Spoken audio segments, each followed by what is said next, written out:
Welcome back to the Comics Aficionados live here on Think Critical YouTube. Got a fantastic show for you. Lots of stuff happening in the world of pop culture, good and bad. We are waiting on Rini from Rini Draws. She'll be here eventually. She's running a little bit behind, but we do have Russ Leach filling in for Aaron Sparrow as he's on a MegaCon. Hopefully they're having a good time. And if you are in the greater Orlando area and you're going to be in at MegaCon, definitely go by and say hello to Aaron. We got Drew there. We've got HH will be there. I think HH is always everywhere. Always there. Yeah. Eric, you seemed down in your last comic book video day. What happened? Oh, I was talking about. We're gonna talk about it later. It's the subject of it all. I was talking about Dan Slott and his wonderful impact on us. Maybe you read the latest chapter of Death Spiral and you're like, it's not. I didn't. I know I was at the comic book shop doing a reporter on the scene. Today on new release day here at the shelves. Look at what we got, and it was just a nice little video I did from my comic book shop. I love sharing that with the world because it's a great comic book shop. It's an old place. It's been there for 40 years. They got a great selection, tons of shelves, tons of books, tons of trade paperbacks, and old stuff too. And those bundles too. They would make magnificent bundles of old stuff. Like Shade the Changing Man. I think it was like missing like 2 issues, but it was a bundle for like $60, and I missed it. And I'm kicking myself in the ass. Those Peter Milligan ones because I didn't have the room that day, in my backpack or something, or whatever my excuse. Excuses have the effective range of 0 meters. Boom. Yeah, my bad. You could have almost the entire run of Shade the Changeling. Dude, I kicking myself in the. And it was at a reasonable price for some like reader copies. You know what I mean? Nothing trashy. They weren't trashed magazines, but they were definitely like big, like 7/8. Mm-hmm. Man. Well, very crazy. Thank you. Yeah. So I make comic. Are you feeling better now? I'm so sad that you were under. It wasn't that bad. It was because I was looking at the back of my comic book and the one Marvel book that was in my pull list. My pull list is down to 1 Marvel title, and it was really good book too. It was Infernal Hulk, but on the back of it is the ad for Dan Slott's Spectacular Spider-Man Brand New Day, the hullabalooed book we're talking about. So I couldn't help but talk about it. And we can't help ourselves. We're going to talk about it. So we'll get there. Now, obviously, you also celebrated St. Patty's Day. You were very, very excited about it. I saw that you made a corned beef. It looked like there was some cabbage and potatoes in there. Mm-hmm. Oh, yeah. I went all I got to flex my chef muscle this past weekend on St. Patrick's Day here in Boston. It's a big deal.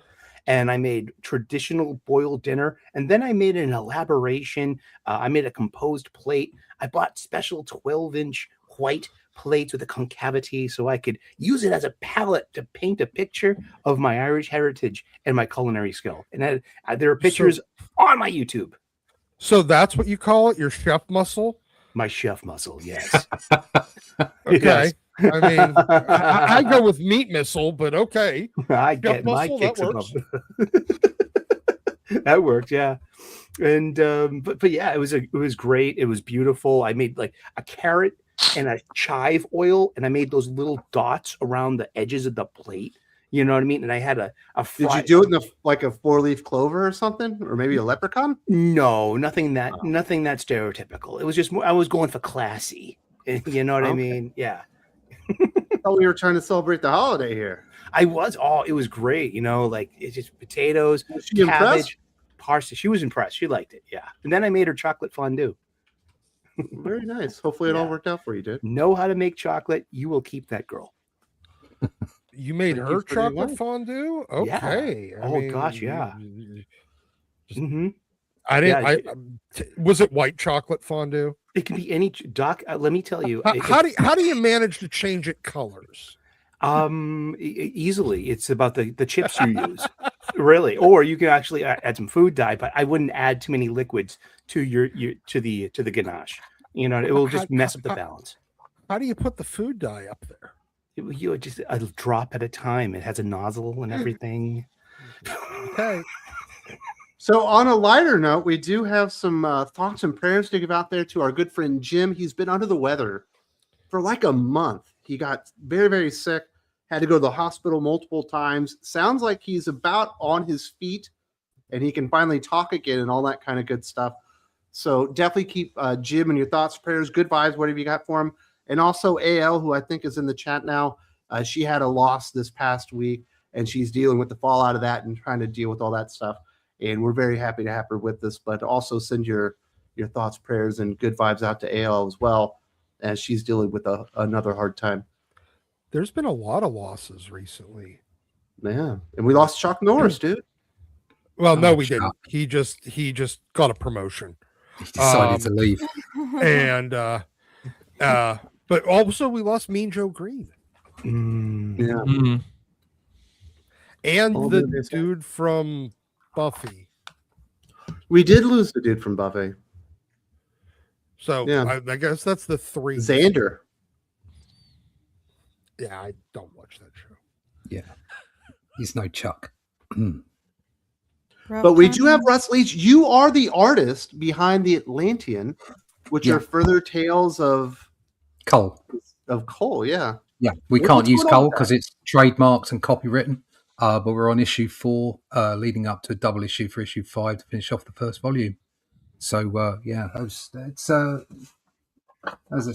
original art. So it's the real thing. There we go. There's some art there. Beautiful, dude. There's some art there. So it's the real thing, and Randy Zimmerman from Arrow Comics is writing some great stories. Aaron edits the book. So it's a real group effort, but we've had some great responses, and it's doing the rounds, and it's growing slowly. But yeah, so we're over at Fund My Comic at the moment with Atlantean 4, and it's doing well. We're doing good. And it's live right now on Fund My Comic? Yeah, that's right. Yeah. Issue 4 is live. If you can go pick up like back issues there, issues 1, 2, and 3. There's an omnibus with Shadow Kingdom in it as well. But if you don't want to do that, if you haven't got the money, or how tight everything is, you can also go to Amazon and pick up issues 1, 2, and 3. So if you've got Prime, obviously the postage is cheaper, isn't it? So you can go do it that way as well.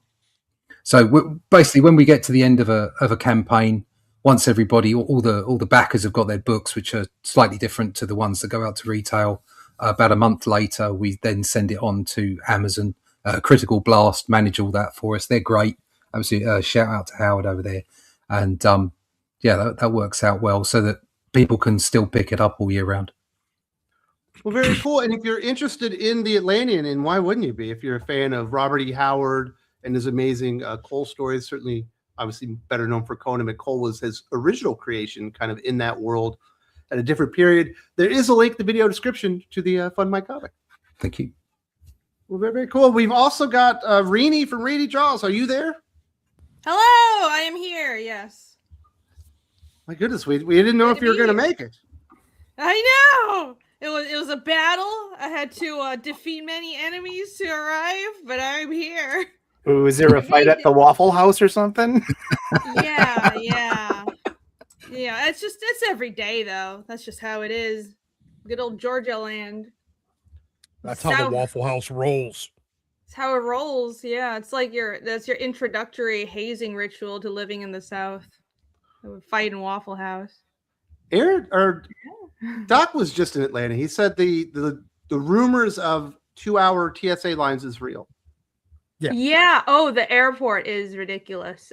Dude, I was just there. Yeah, it's both really impressive, but also ridiculous just because it's so huge. It's like it's one of those airports where you have to take a train to get anywhere within the airport. The TSA lines are horrific. But the plus side is you can fly anywhere in the world from Atlanta. I will say this, and I have flown into Kabul. I've flown, into Estonia and some places in Eastern Europe. The worst airport in the entire world I have ever visited was, in fact, Atlanta. Really? I'd rather go back to Kandahar. It was better. Damn. In fairness, I think in fairness, I think I got food poisoning at the Atlanta airport the other night too. Oh, that doesn't surprise me. Because That's like not surprising. myself and 3 other people that I was traveling with for business, that after we all got done, after we all got through TSA, we went and just grabbed something to eat before we all went to our own respective flights. And every single one of them, either Thursday or Friday, told me about getting fucking sick. Oh no! What restaurant did you go? We went to eat that at so I can avoid it. The Braves restaurant. It was it's in the domestic terminal. It sounds like you got the tomahawk chop, Doc. I know. I just got a fucking burger. Everybody just got like burgers. So oh man, my condolences. It sucked. Yeah. Yeah, that sucks. I apologize on behalf of the airport. At least if you're sick while you're going to Atlanta airport, you probably won't realize just how shitty the rest of it is. Atlanta. They only had like 3 people at TSA. That's the main problem. They just don't have enough people, and that's why the lines are so long. Well, yeah, because the VHS is defunded right now. Yeah, so everybody's furloughed, so they're not getting paid, but they don't come to work, they can't get fired either for not coming to work when they're not getting paid, but they'll get back pay once funding's restored. If they go in, but getting people to go in when they're saying you don't know when you're going to get paid is a little bit of a chore. Good luck with that. Yeah, good luck with that. Oh, so Rainey, you also have an ongoing campaign for Fiendish on Kickstarter and Indiegogo. Did we finally, hit the barrier there? we are not quite at 80K between the 2 campaigns, but we're almost. I did the math. It's like we're like $150 away from it. So, I mean, if anybody wants to get one of the higher tiers or buy some original art, which I can turn my camera on, imagine that. I also have original art that I just finished. I've been working away on the inks. So I think I showed some of these last week. It's always so good. Thank you. Here's a page that I know I hadn't shown before. So this is new. I am 40 pages into the book, and I only have 30 pages to go, guys. So officially, I don't know what the percentage is, but anyways, 40 pages out of 70. We'll be fulfilling later this year, but I am chipping away at the inks. I'm back to penciling now. Just pencils and inks and pencils and inks. I go batch by batch. I'll show one more page.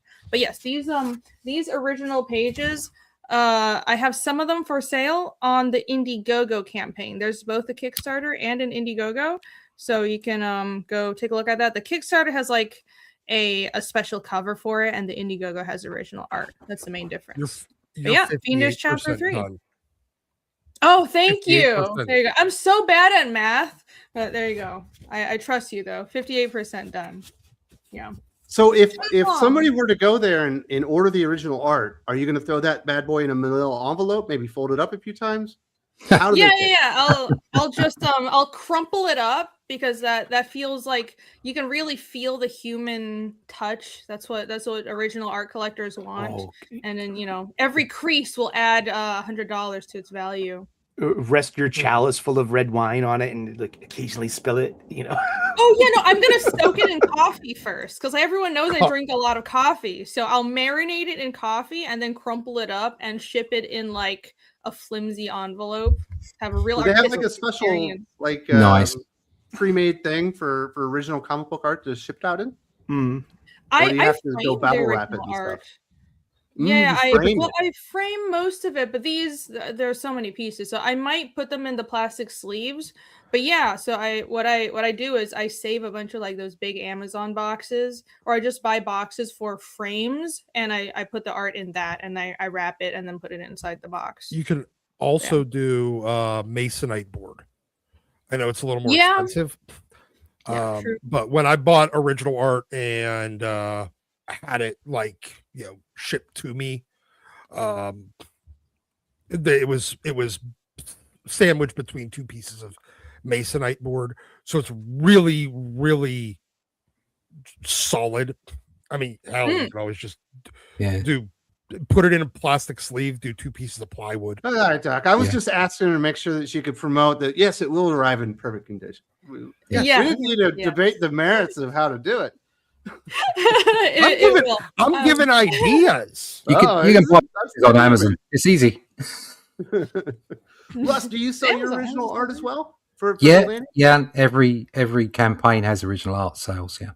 In fact, the inside back cover, inside front cover is an inked version of the cover, which I pencil, and we have another artist, Renato, do the digital oils over.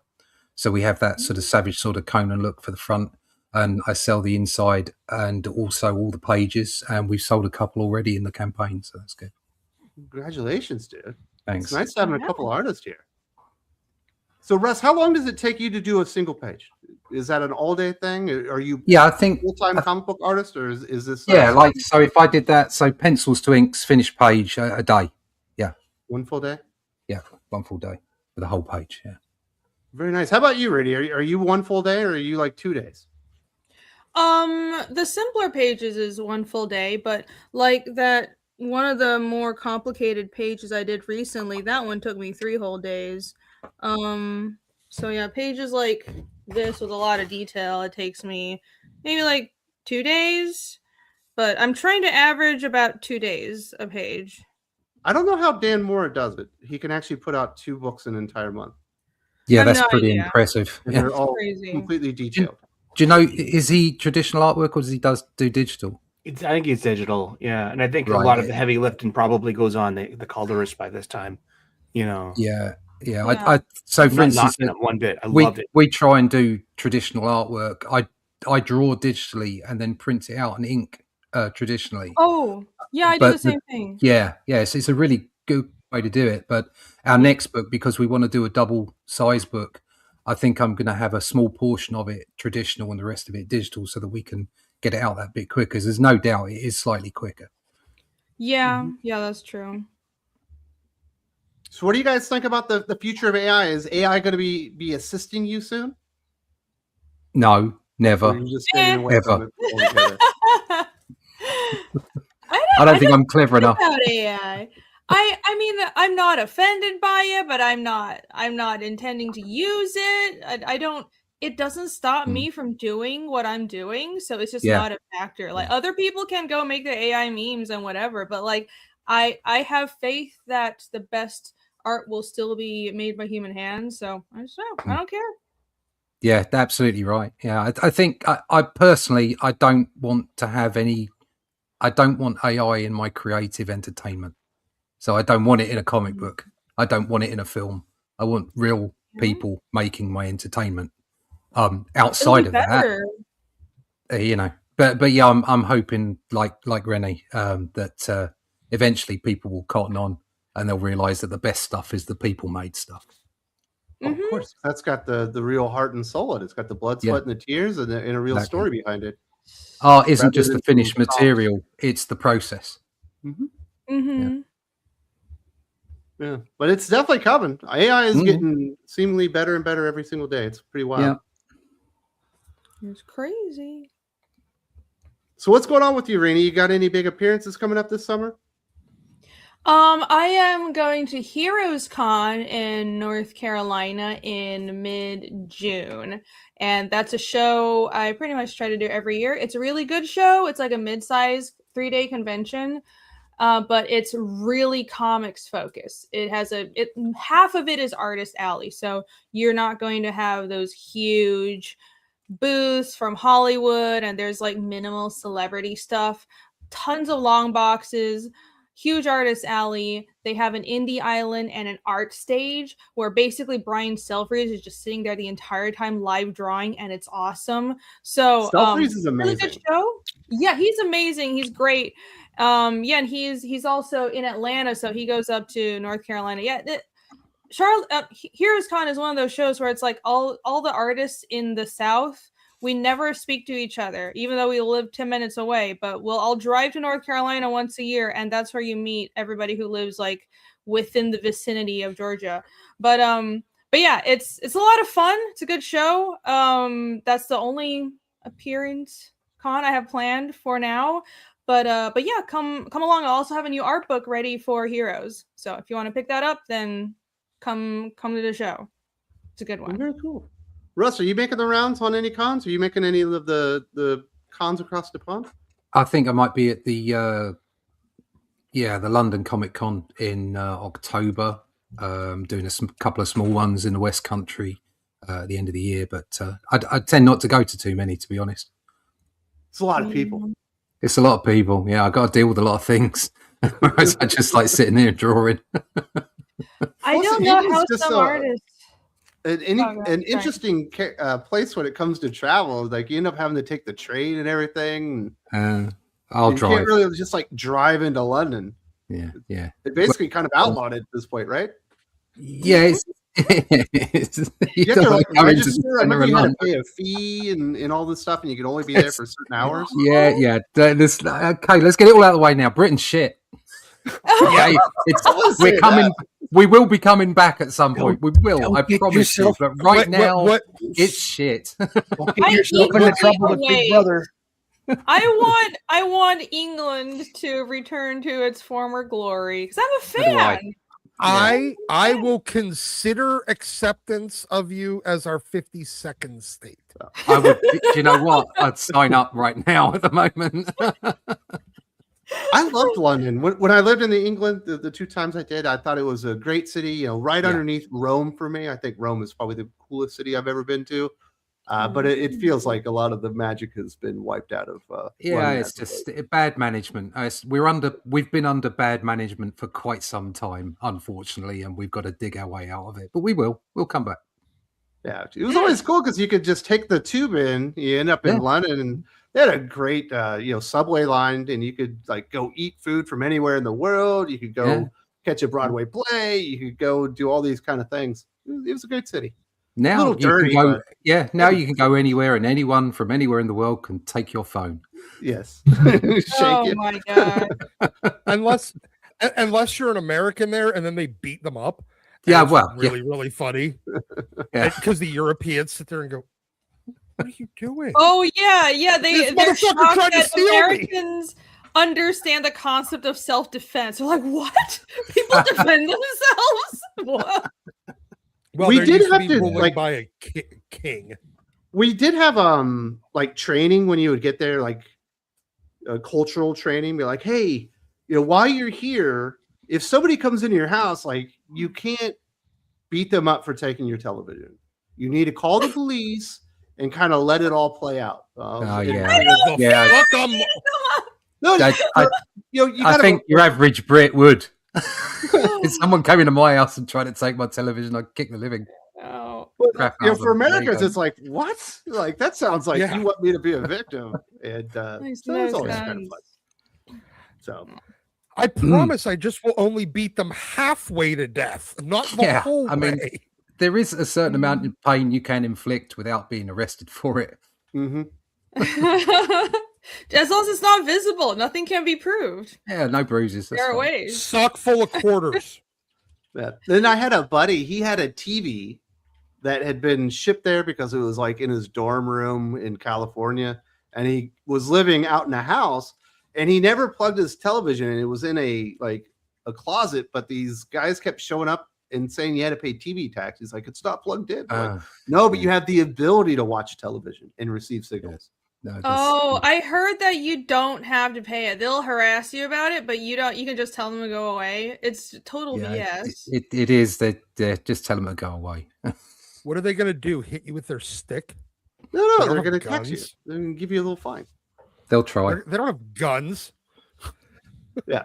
Plus, when you're there, like as a guest of the UK, when you're in the military, like you're under the jurisdiction of the UCMJ and all that stuff, but you are a guest, so they could form like a lodge a complaint, I guess, against the commander. Probably get you in a little bit of trouble. But that was a while ago. I haven't been to England in a while. I'd love to go back though. Come back when we're fixed. I flew through the airport, and it's just struck me that there seems to be basically no security in comparison to America. It was shocking. That's beautiful. I don't know. It was weird. I guess I'm used to Atlanta, so it was convenient, but also it was like, you're not gonna check any info about me. I'm coming, to your country. Okay. They treat their airports like their beaches over there. So I don't know. Apparently. Everybody's welcome. Walk Yeah. in. So let's hear for the peoples. We got some super chats here. We got Jag Live, aka Shenanigans.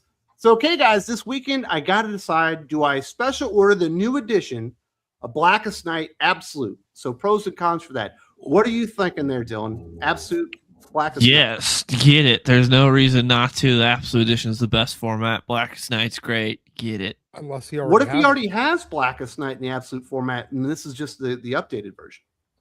Is there already an Absolute Blackest Night? I think so. I don't know. Well, if he already has it, I don't think he's asking about getting it. I don't think there's no reason to get the new version. There's not really going to be much new in it. But if it's his first go, I would definitely get it, because Absolute or Blackest Night is one of the best. I guess maybe the last great DC Comics event, really. Oh, yeah. No, Doomsday Clock was the last great DC Comics event. Doomsday It was an Clock event was great. series, but it wasn't so much an event because it was. You're talking self-contained. about tie-ins. If Yeah. you're talking about tie-ins, then yeah, but it's an event. And Doomsday Clock by the end was retconned out of existence within the main continuity. Well, they Which just was very sad. But mentioned that's that also a lot of events. Like in the current day, Blackest Night doesn't really mean anything. Mm-hmm. Well, they mentioned it in DCKO number 5. They mentioned They do, Doomsday yeah. Clock. So I mean, it's got it right there. Boom. That's what's been brought right back. Doomsday Clock is A an little, absolutely little great John series. Madden there, right there. Boom. I would say if you don't already have Absolute, Blackest Night in Absolute Edition, Right. definitely grab it. Does it If you do, though, I don't see a new printing adding Mhm. any sort of significant value. It's likely the exact same thing as the one you already have. Yeah. Maybe a new dust jacket. Maybe. Could you find an older version that would be Yeah. cheaper than the new one? Does it? Oh it yeah, you include- could. I It is- don't think you could find one cheaper than the new one because it's out of print. Mhm. So if you Eh. don't have it, it's probably best to get the new one. Does it have the time like the there were a bunch of 3-issue minis. Like I got the Flash one with No. Scott Collins. Not you the know, Absolute Edition. Not that Yeah, one. Okay. I just looked it up on eBay, and the cheapest one is $300 right now. I think you should There- get the new one. Yeah, there's one that's currently bidding that's cheaper than that, but it like just started, so that's gonna get up there. But as far as buying it now, it's $300. So So Absolute Edition, and that's like the Cadillac of comic book formats, right? like the there- no, IMAX of comic book formats. there's a buy it now for $150 or best offer. Okay. There's so there's a 185 or best offer. There's reasonably, or And this is if you- 125 you're for really- the new one, so it is cheaper for the new one. It is, but at the same time, it depends on whether or not you have any value of first printing of Yeah. absolutes. I personally don't care. Yeah, he's saying he wants the new edition. I'd say go get the new one. It's probably Yeah. worth it. But the Absolute Edition, that's the best way that you can read comic books, though, right? That's my 100%. personal favorite. Yes. I got the artist edition IDW for Born Again. It's pretty amazing. But it's not the artist. It's not the editions- actual comic book. Yeah, it's not the comic. It's the I art. mean, it's spectacular Yes. for a coffee table book for art. Oh, I love those things. Caleb That's says, pretty is there a Spidey villain that can possess and jump bodies? I can only think of the symbiotes, but they retconned that in Venom 3, I think. I mean, Malice was kind of a Spider-Man villain for a little bit.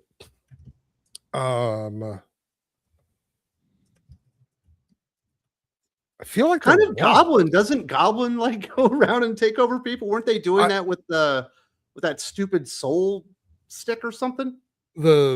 Yeah, but that was back with the Sin Eater shit, wasn't it? Yeah, the Sin Eater stuff. Yeah, I don't think that counts. Because I Peter feel like became there the Goblin, was. and then it went back to Norman, and then Peter. Remember that? Yeah, Well- yeah. I don't think that there is a particular like something that jumps bodies like say Proteus. ChatGPT says the Demo Goblin. Oh yeah. But I'm wondering if that's kind of like the Hobgoblin in that It is an offshoot of the Hobgoblin. Yeah, but maybe that was what was in the original Hobgoblin. I don't fucking know. A lot of goblins now. There's too many. Jag Live.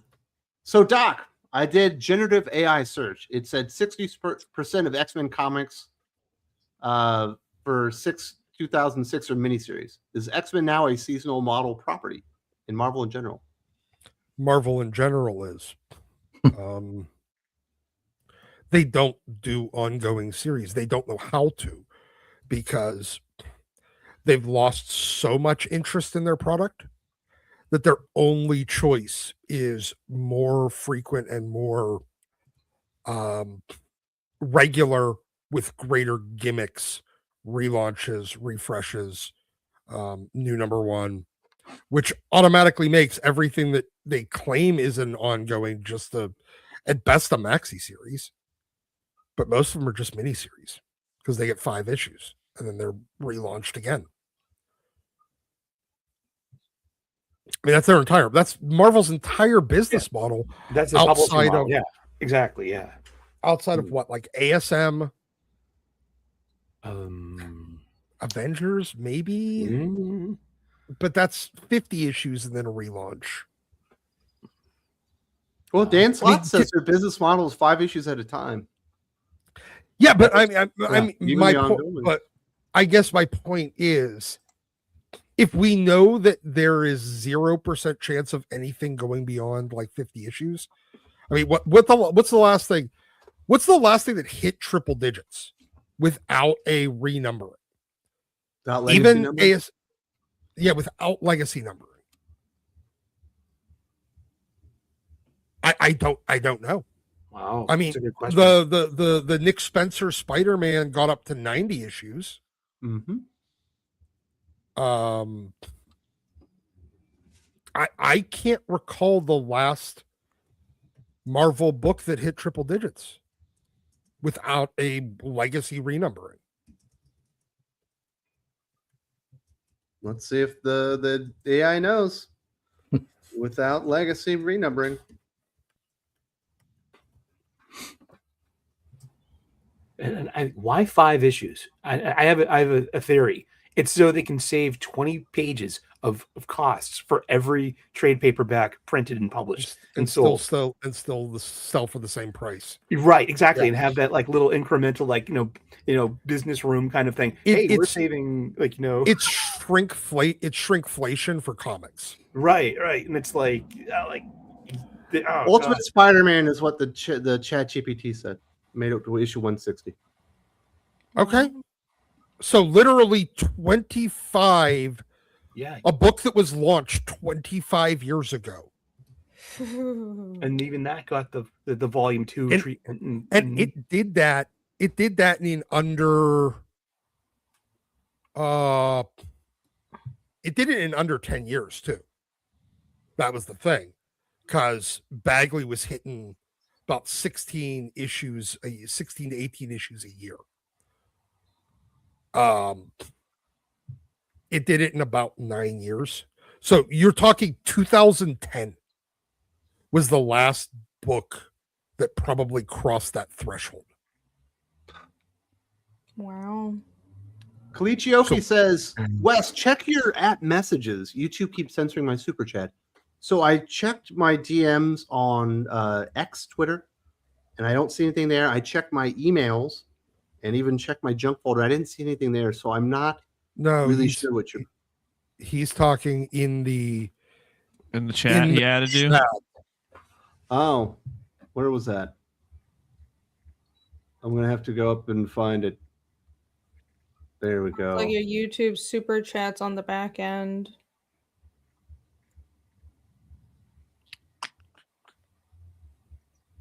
I do not see it. Ooh, censorship. I do not censor any of this stuff. It's all YouTube automatically doing this stuff. Yeah. I make comments in our own chat, and it's like I get stuff just automatically deleted all the time, or not That is posting all me. the time. Otherwise, I don't do any of it. But anytime that Sully is screwed with. Yeah. I was making the nice guy comments like, what? I found out the hard way. You can't say HH. So when Sigma Comics shows up and I go HH, you can't put H and H together too close because it exactly for that exact reason you just assumed. Exactly. Today I learned. We'll try it. It's funny. He might be here later. Hey, HH. I do think we've given far too much or ceded too much responsibility and decision-making authority to AI. 110% correct. Yeah. Why is that censored?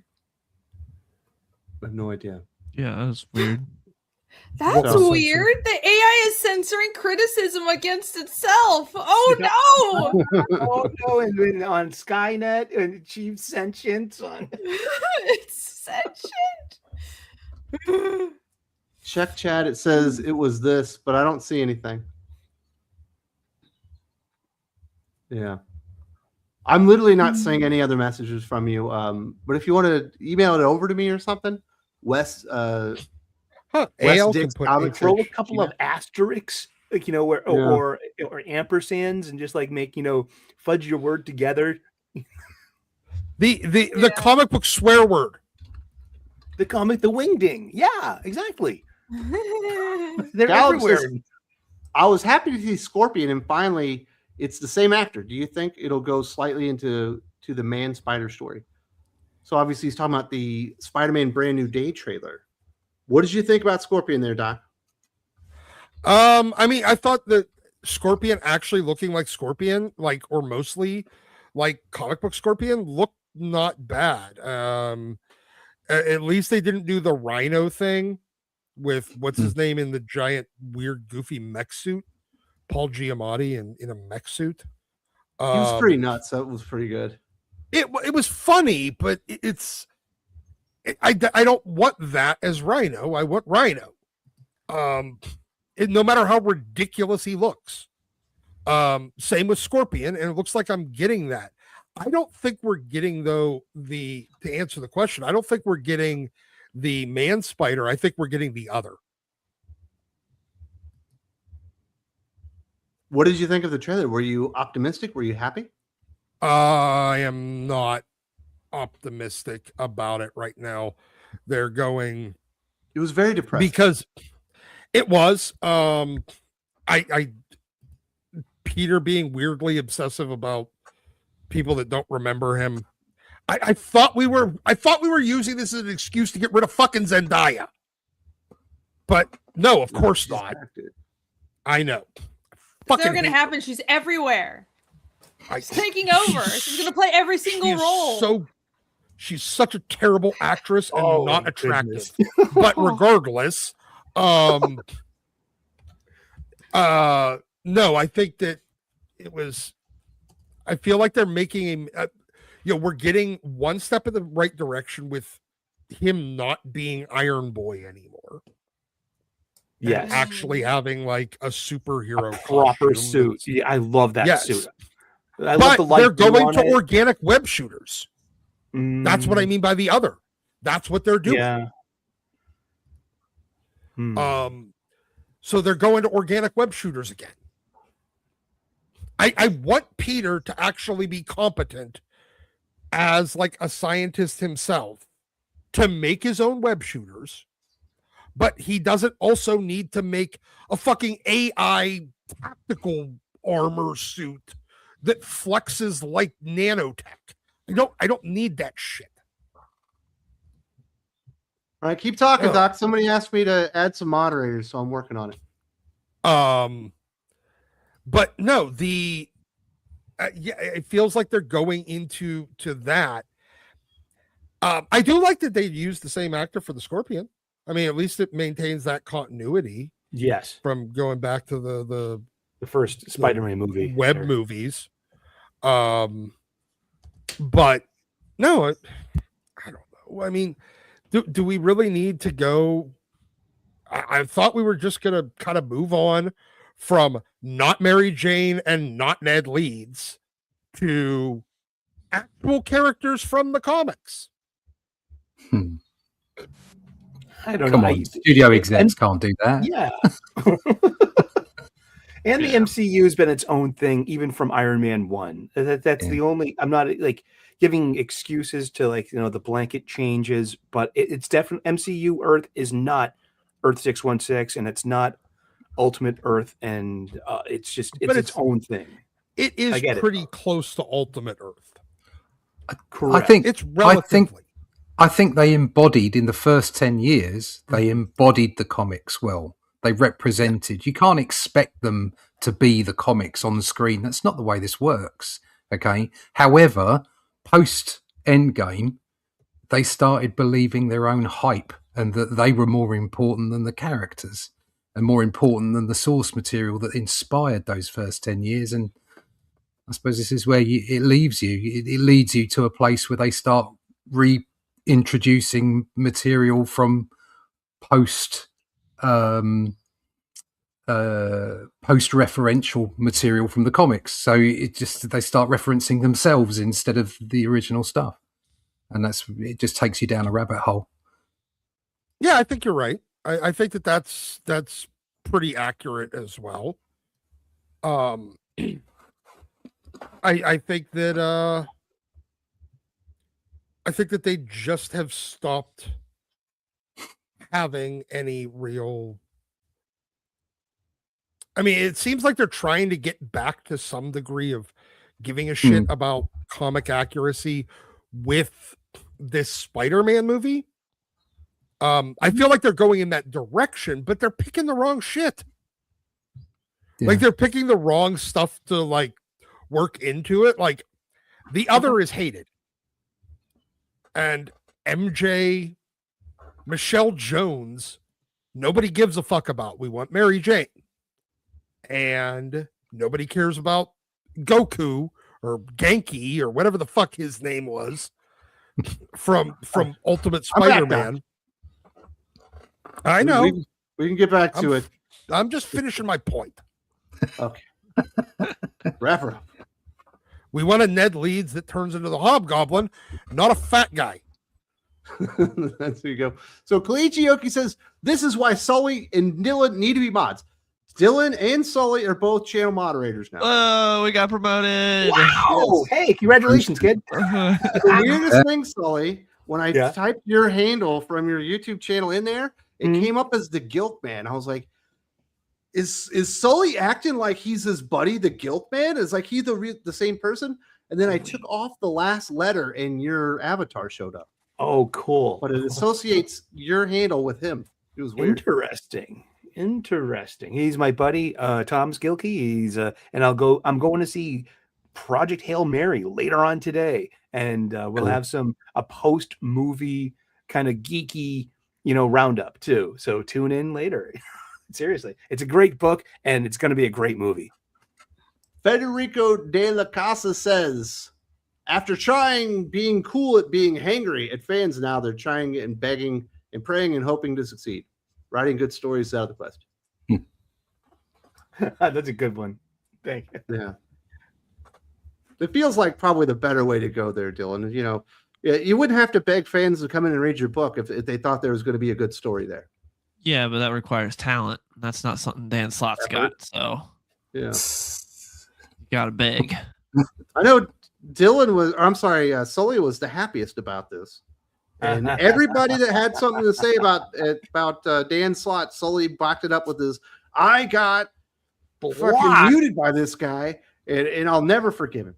Never. I mean, how am I supposed to take you seriously, Mr. Slott? You have just come out on the internet and asked us to buy your product. And guess what? The people that you've shunned are the people with the disposable income that want to buy your product. But am I your bitch? Am I your sucker? No. F you. Seriously, I'm not going to buy your book. I mean, and it sucks because I really liked Big Time. I think I really liked Spider-Boy. Okay, I'm one of the few people out there that read every issue of Spider-Boy. I should have gone back and bought it because the Paco Medina art was amazing. It was lighthearted. It didn't take itself seriously. It was the finest Slott you're going to see in a long time. And guess what? I'm not spending my money. I should have supported that book because that would have supported my local comic book shop as well. So how am I supposed to spend my money with you, Slott? I'm not. I am not your bitch. I am not your sucker. Thank you. Nice. Or your Creators shouldn't be blocking people. It's just not good for business. Like if someone's really annoying, temporarily mute them. But there's no reason to ever block them. Right. I mean, like look at his. If you look at the header of his Bluesky page, or even if you remember his former Twitter page, it was the Spider-Man logo where his avatar was. He successfully conflated his platform with the product. Okay. And so how is this selling Marvel product? How is it selling Superman? Okay. I love Superman stories. I should be buying a Superman Unlimited. I won't touch it. If you're an adult, you can block out the noise. Yeah, just ignore pretty it. simple. Yeah. In fairness, Dan Slott is so fat that he probably can't hear things. There's ear fat involved and eye fat. I'm so he fat, I wash myself with a mop. He doesn't know. The fat's blocking his ear canals. Gallup says, as much as I want to see Sydney Sweeney as Black Cat, perhaps in a Black Cat suit story, I know Kevin Feige would ruin the character with his feminism. Yeah. That would be the perfect casting for Black Cat, wouldn't it? Oh, you never know. I mean, even look at Zendaya in the new trailer. They're dressing her like a girl. Zendaya is Black Cat? I outright I mean, like, she was like, she opens the door and she's got the black top on. And it's just kind of like, there's that comparison page too, to like the Face of Tiger page. Yeah, like, she still doesn't have any cans. Oh, that's okay, man. That's how she's built, man. Are they actually but that's not how Black Cat is. No. She's at least not totally frumpy. And like it's like, okay, she can look good. She looks really good on every red carpet that I've seen her on, and I don't understand why the minute they start filming her for movies, they do the opposite. They make her look as frumpy as possible every single time. It's in Spider-Man and Dune, and I don't get it. It doesn't sell tickets. Anti-sex appeal. Yeah, they don't have to make her look terrible, but I mean, hopefully that's turning around. Yeah. So who would be the other person that could be Black Cat besides Sydney Sweeney? I guess Margot Robbie before she got her face done. Good question. Yeah. Without her cheeks, she looks a little strange now. You know who they could do? Actually, after she got all of the fucking plastic surgery, Erin Moriarty from the Boys. She got her boobs done, so they'd actually fill out that costume. Oh yeah, and she got the whole like cheek removal thing, so she looks weirdly older, but she doesn't look terrible. She could play Black Cat. No, Black Cat's good. Yeah, she would actually work now. She wouldn't she was too. That's the one character outside of Venom that Sony could have made a standalone movie without Spider-Man with that might have worked. Yeah. They were trying to do a Black Cat and Silver Sable team-up movie? Yeah, they didn't need to do that. Mike Ortega, with RC becoming an Ultra Magnus and Alita taking over the leadership of the Matrix, is Kirkman's Transformers going girl boss? Yeah, that's what it did. Yeah. RC Magnus in Alita Prime. I'm looking forward to let's see what females are going to arise on the Decepticons, or will we get Black Arachnia? I prefer the Sully that was beside himself due to the lack of testosterone and masculinity present in Ultimate X-Men. Oh, come on. This lady has changed you for the worse, Sully. It's time for you to break up with her. It's the male feminist power sharing fantasy. I get it. I know. And for me, it's just a story beat. I think it will go back to where it will belong, and let's see where this goes. But there is overlap with G.I. Joe and this Energon universe. We saw it in this week's issue as well, which I thought was pretty darn good.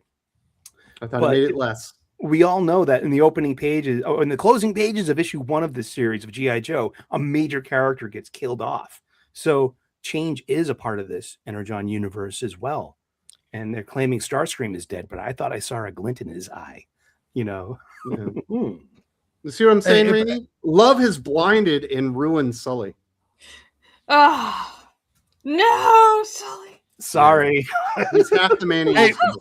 My girlfriend may be more sexist. That's great. Exactly. That's a good relationship. It's fun, man. Damn right. Was it what was that word you were telling me I needed to use, Dylan? Sully's opinions were always cheeks, but now they're really big cheeks. Ooh, have you Dylan? I never said any of that. This was Oh, Dylan, by the way, congratulations on K-pop Hunt. Damon Hunt is winning the Oscars there, Chief. yeah, I know. That was Your favorite movie, dude. But no, I don't know what Kirkman was thinking, but I'm very conflicted on it, even if I want to keep reading Transformers. I'm wondering, will Megatron punch a girl? What about what happens when we come down to Decepticon leader versus Autobot leader? They're robots. They're robots, and they are boys and girls. No, come on. really I want to see Megatron beat a bitch in comics. Oh my God. Keep his pants strong. Slap the shit out of her. Oh man. Then dog walker. Oh my goodness. Dude. Callum, Doc, Invincible Part 4 aired in Rainy. Have you heard about the manga Rooster Fighter? It's about a chicken that fights demons. Oh, that is Yes, genius. I have. I happened across a clip of this anime on the Twitters, and it was amazing. And I got about 10 people telling me I need to read the manga / watch Sounds the show. really funny. So it sounds great. It's about chickens fighting demons. Like, this is why anime succeeds, because they are willing to do the most wild crap. It just, and not crap as in it's bad. They're willing to embrace weird ideas, and not only in manga, but it gets animated into a TV show. Like, weird stuff. There's some out there stuff that exists in American indie comics, but it never gets a proper adaptation. Like, I really like Chew, if you guys know of that Image series, but that was really good and never got an adaptation because American studios are scared of anything that's little out there, that isn't proven safe. But that's why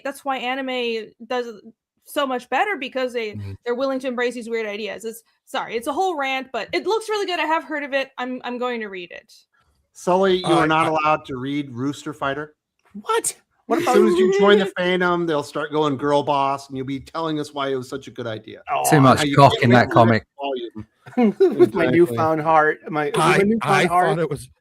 thought it was going to be about something else. Yeah. I finally accept sounds amazing. Loco's. I would do a manga called Rooster Fighter, where it's a cock that fights demons, and it's some dude that just keeps fucking incubuses and succubuses. That's why you're not making them and his ideas.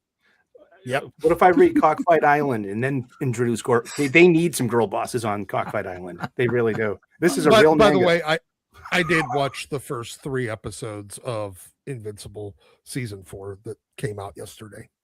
Are you happy? I'm fine so far.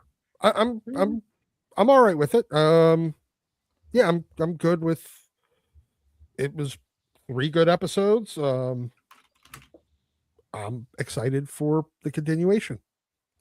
Chuck Skills, greetings from Atlanta, aficionados. Hey, yeah, boy. Remember when everyone used to call Atlanta Hotlanta? Oh gosh! Oh, So annoying. that name is really annoying. That was awful. Callum, I'm glad I left the UK. Also, Russ, is it true that they actually want to ban dogs from being walked because it's racist now? What the hell? No, it's not true. There's a little bit of an argument about it. That won't get past the general public. You say that now. Uh, You realize how much bullshit everybody said, oh, that's never going to happen. That has people like their happened dogs in. too much. Yeah. People love dogs. No, I People mean, love their dogs. It ain't going Mhm. nowhere. It's not in gonna. fairness, British culture has adopted some very French mannerisms in that you surrender to everyone. No, we're not going down that horrible Oh, no! surrender monkey white flag No, we stuff. can't No, compare no, them no, to no. the French. We ain't French going would there. never get rid of their No, no, dogs. no. I don't They know. love them all We and might they shit queue all up. over everything. We might line up and be very polite and drink tea, and we're very sort of underplayed. But if somebody tries to take our dogs off us, that's it. The whole You thing never kicks know. off. Oh, And It then just- Cal it feels says, like- I'm sorry. Yeah. No. Oh no, I was just saying it feels like the people actually in charge are just completely different and disconnected from regular British people. Like Stupid. everybody I know who's British is like, I hate it. I don't know what they're doing. Yeah, Everything's they're- good as shit. Yeah, they're all arrogant idiots. Yes, Mhm. have been for quite some time. Doesn't matter what colour the government, they're all the same. Then he Mm. says, plus the police in the UK are useless. Believe me, I know. I heard a guy got arrested for not understanding a deaf kid. What? Oh my god. Huh? That was a bad misunderstanding. jeez. But sarcasm is still alive and well in the UK. I promise you. I remember Yeah. seeing a video of a lady, she was deaf, and she had gone into her gym during like the COVID stuff. And she pulled her mask, or she asked the man to pull his mask down because she wanted to speak to him, and he had her arrested. Oh She's like, my Oh, I god. can only Christ, read man. lips. That And, whole, uh, that whole thing was a farce. The whole Yeah. thing was a farce. You're absolutely right. That was crazy. There you go. Those. That's too serious. Let's talk about comics. Yeah. Doc, do I think if an unknown star tier writer shows up on X-Men editorial, will kneecap the run with ideology or fence? Oh, I don't know. I believe Tom Brevoort would still try to direct them, but I'll put it this way: if there was an actual star tier writer that came onto X-Men and then promptly told Tom Brevoort to go eat a dick, and I'm gonna write whatever the fuck I want, go away, you Bucky's logo looking idiot. Nobody's gonna fire that writer. Now, The sales are good. yeah, nobody in Marvel will fire that if they can actually get a star tier writer to take the X-Men gig. Nothing that they wouldn't have any control over the guy, other than everyone else. Still, like they would try to undermine him if he's like, I'm not doing whatever stupid shit you want to do. I'm going to go do this thing that I think is going to sell really fucking well. They would undermine him through the other 11 titles in the line, not even remotely reflecting the actions that are going on. Like it would almost be an Elseworld story Ooh, he'll get on Hickman'd. that book. Ooh. I don't think you got anyone that would do it either. No, to be honest, no, you've got no one that would actually have the balls to do it. So They Yeah, 'cause approached it is, pretty big names, and all of them said no. and it is That's why a we got Gale. get along. It is a get along club in Yeah. comics. So it's there's a nobody big that club has. and we ain't in it. Yeah, that's just Yeah, there's nobody with actual testicles that works in comics. Literally. Well, at Jack least for the Ryan. big It is having worked in comics, it's very annoying how it's like obviously there are still people with talent, but way too much emphasis is put on who do you get along with? Do you like this person and your connections? Like, sure, that stuff matters, but it shouldn't be this important. And the truth is the entire industry is run on who you're friends with, who is in the consensus bubble, and who is agreeable and gets along with everyone. I mean, good artists aren't always agreeable and like soften their edges just to not offend anybody. In fact, most people with something to say might risk the chance of offending you, but the industry is not built around accepting that right now. So is it any wonder that it's not doing fucking amazing? It's not a meritocracy.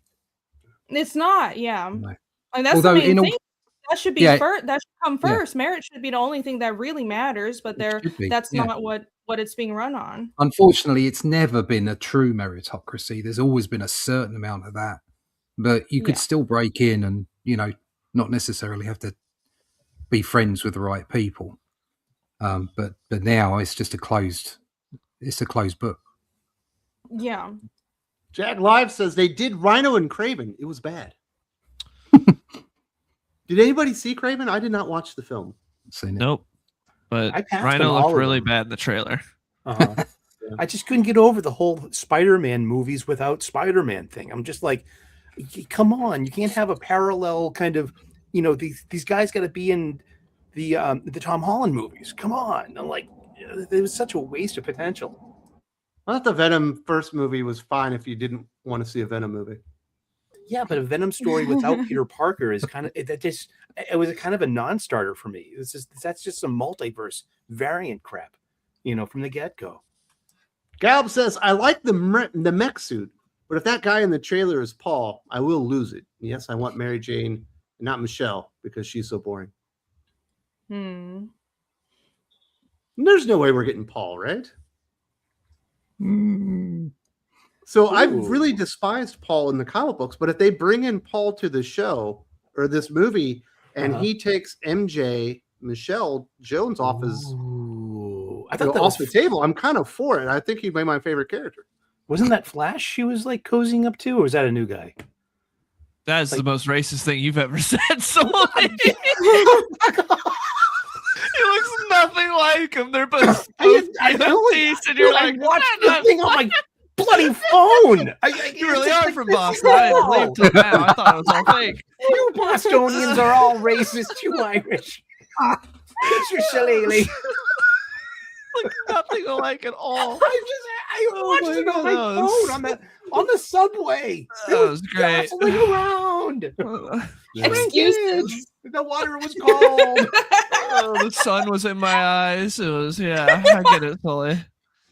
So Dylan, you're the only person I know that prefers this version Michelle over the actual Mary Jane because you don't like. No, Mary. I didn't say that. I didn't say they all suck. I said she's accurate to Mary Jane because Mary Jane sucks ass. Damn. I hate Mary Jane. Every time she's in a comic, she's just bitching. She's annoying. I could do without her. They have kind of ruined the character. Yeah. I don't think they got the stones to put Paul in a movie, right? They could. If they wanted to race swap a character, like Paul's the one to do it, right? No one's going to complain. Well, he's not a redhead. They only race swap redheads. That's why Zendaya's in everything. She's replacing redheads. That was MJ and Chani too. Yeah. Which I'm very angry about. I'm trying to not go on a rant about that. Is that a Dune thing? Yeah, that's a Dune thing. Yeah, the Dune character. She's like the main love interest in Dune, and that character was supposed to be a redhead. So of course they had to cast Zendaya. Yeah. Man. Federico, the MCU Spidey trying to find his path, only no hype here. I mean, it has the most views in the history of a trailer in the first 24 minutes or 24 hours. I think it was 718 million. So I do believe that there's absolutely hype for this Spider-Man movie. On that last probably movie, even more so than the Avengers movie. And No Way Home, it made $1 billion during the Koof era. 1.8 billion. $1.8 billion in the Koof era. I went and it was packed that night, and it was a wonderful energy too. It was good to be out finally and go to the movies with people, and it was peak, a really good experience. Avengers numbers. Mm-hmm. Are you hyped for it, Dylan? You're the big movie guy, right? The trailer wasn't very good, but I mean, I hope it's good. The suit's great. That's the best thing I could say about it. So I'm not super hyped for it, but 2 of the 3 Spider-Man movies so far have been good. He was really good in Civil War. He's good in Endgame, but they do have a new director now. Yeah, we got a new director. It's the guy that did Shang-Chi. So the action will be good. We know that because he did some good fight scenes in Shang-Chi. But beyond that, I have no idea how it will be. Wraith F7, the MCU is actually a cherry-picked mashup of the 616 Marvel universe, Ultimate and Marvel's 90s animated universe. That's true, but a mashup of a lot of things. Yeah, but it's heavily influenced by the Ultimates. The Ultimates, yeah. The Ultimate but it's its own thing, and like it's from the get-go. Jarvis was a human butler, and he's always been Paul Bettany's voice from Iron Man 1. and he developed it. And that was a good little development into eventually the Vision. That was actually really, really fun, but that's got nothing to do with Vision in the comics, or Yeah, it's like with Nolan's Batman. See, it's all three. I know it's got its issues, but I enjoy it. Me too. Yeah, I like crap films, so it's okay. No, it had the essence of Batman around it. Okay, it was 007 Batman, but it definitely had the essence of Batman. It was completely different to Burton's version, which I absolutely love. The first two films, that was very cartoony comic strip Batman, even though it was very dark. Both have things to give. Both have their hearts in the source material, which is what is most important thing. You can't have the actual comics on screen. That's not the way it works. But as long as they are respectful of the source, respectful of the feel of what's coming through, then that's all that matters. And the first 10 years of Marvel did that.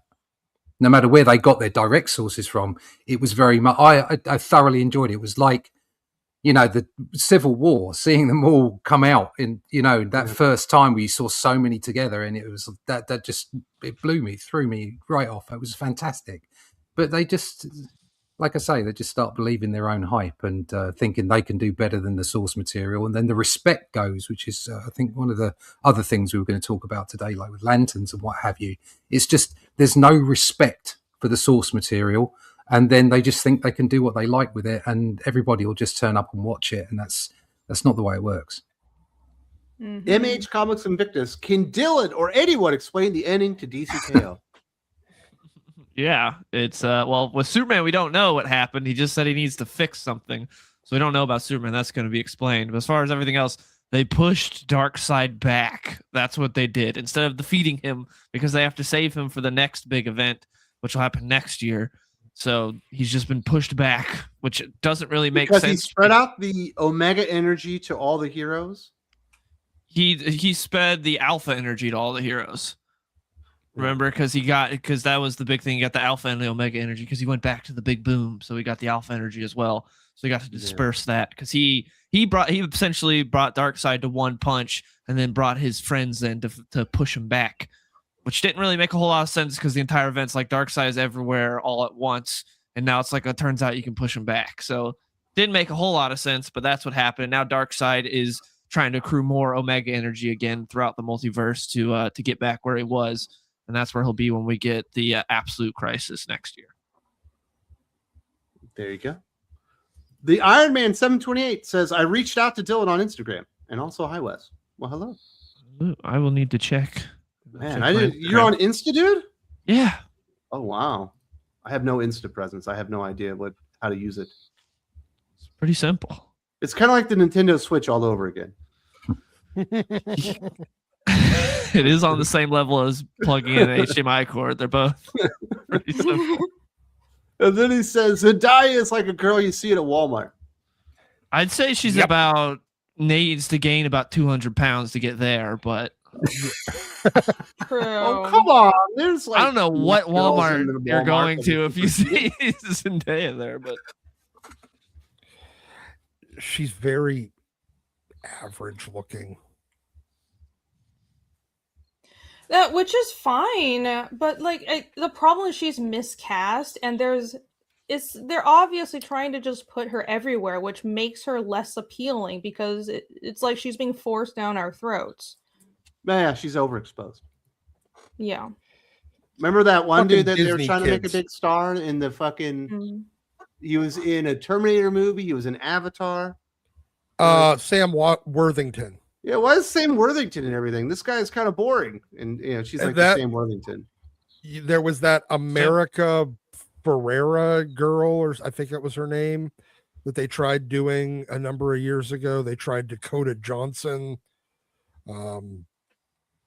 They've done a bunch of these. Oh, most of the women, I've noticed something. I think it kind of wildly sexist. I'm very sorry. No. I'm here for it. Yes, yeah, probably, but no, I think it kind of comes back to that Nintendo Play Study, where they pick these girls and put them in that are just super bland and blank slates. They are not terribly pretty. They are not unattractive, but they're not terribly pretty because it lets women, like the female audience members,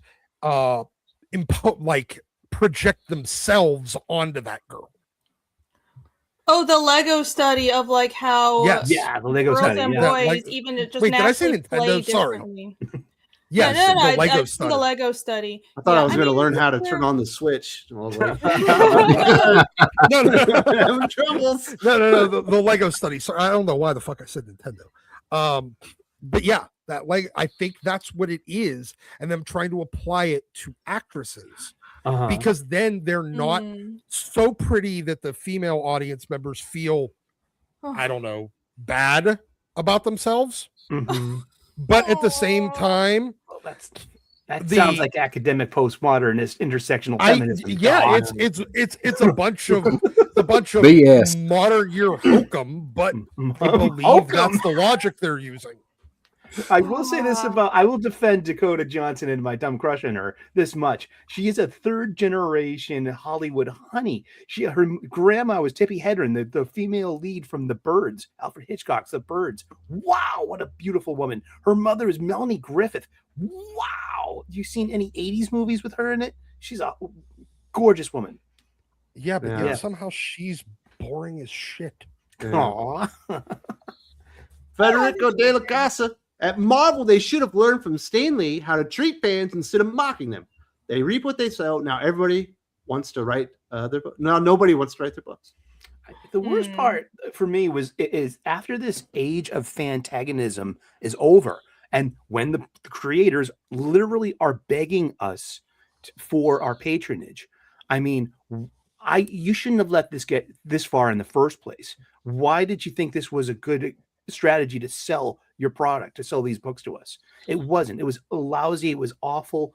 And I hope you're getting everything you deserve out of this. But for me personally, as someone that spends their money on this stuff, I mean, I'm hesitant because why did you let them get this far in the first place? Why did you do this to us, the guests, in the first place? I mean, that's something I have hard feelings about, and being like, like, oh, I know you want my business, and I know, like, I would like to keep, spending my money with you. Oh, wow, you got the X-Men books back on track. That's nice. But I mean, you gave us, like, how much, it wasn't just the bad stories. It was the social media grief with the power of publishing behind it and the power of these creators' voices behind it.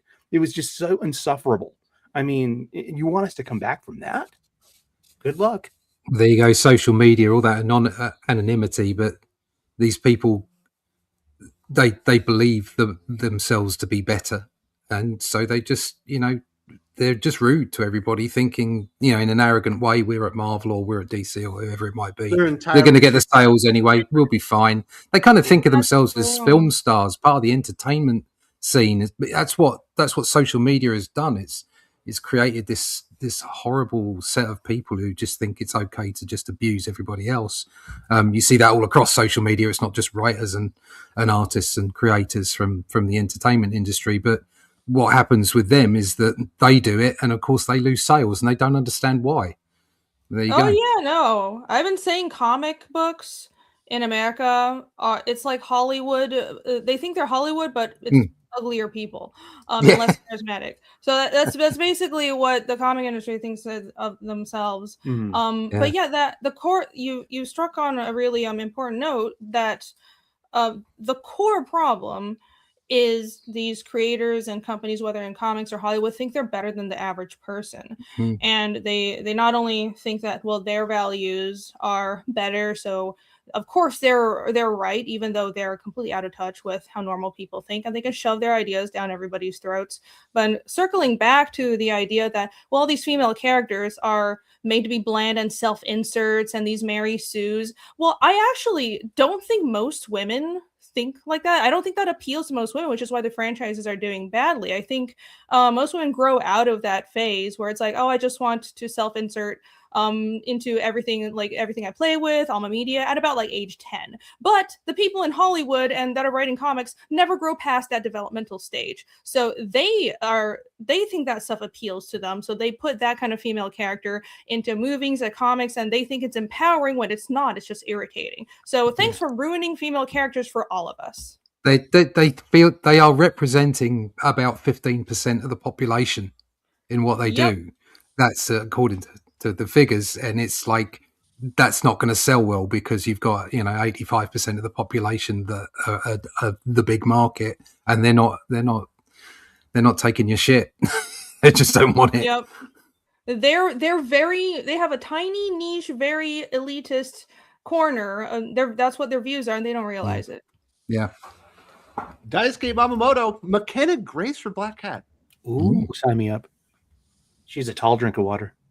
Oh yeah. But Black Cat's not supposed to be a tall drink of water. She's supposed to be a very curvy, like naturally voluptuous woman. Oh, who was that Avengers artist lately with the McKay that drew that really big booty on her? And I was like, how is she supposed to get through those? Oh, that was Fareed Karami. You're 100% correct. That was great. Wow, that was great. But it lost my suspension of disbelief, like how a cat burglar is supposed to get through air conditioning ducts with that booty. I just didn't see it. It's weird that Spangler's granddaughter or whatever from the Ghostbusters movies is 20 years old now. Man. Iron Man 728. Hot pizza with Doc or make relations to a woman. What? I'm going number 2. Yeah.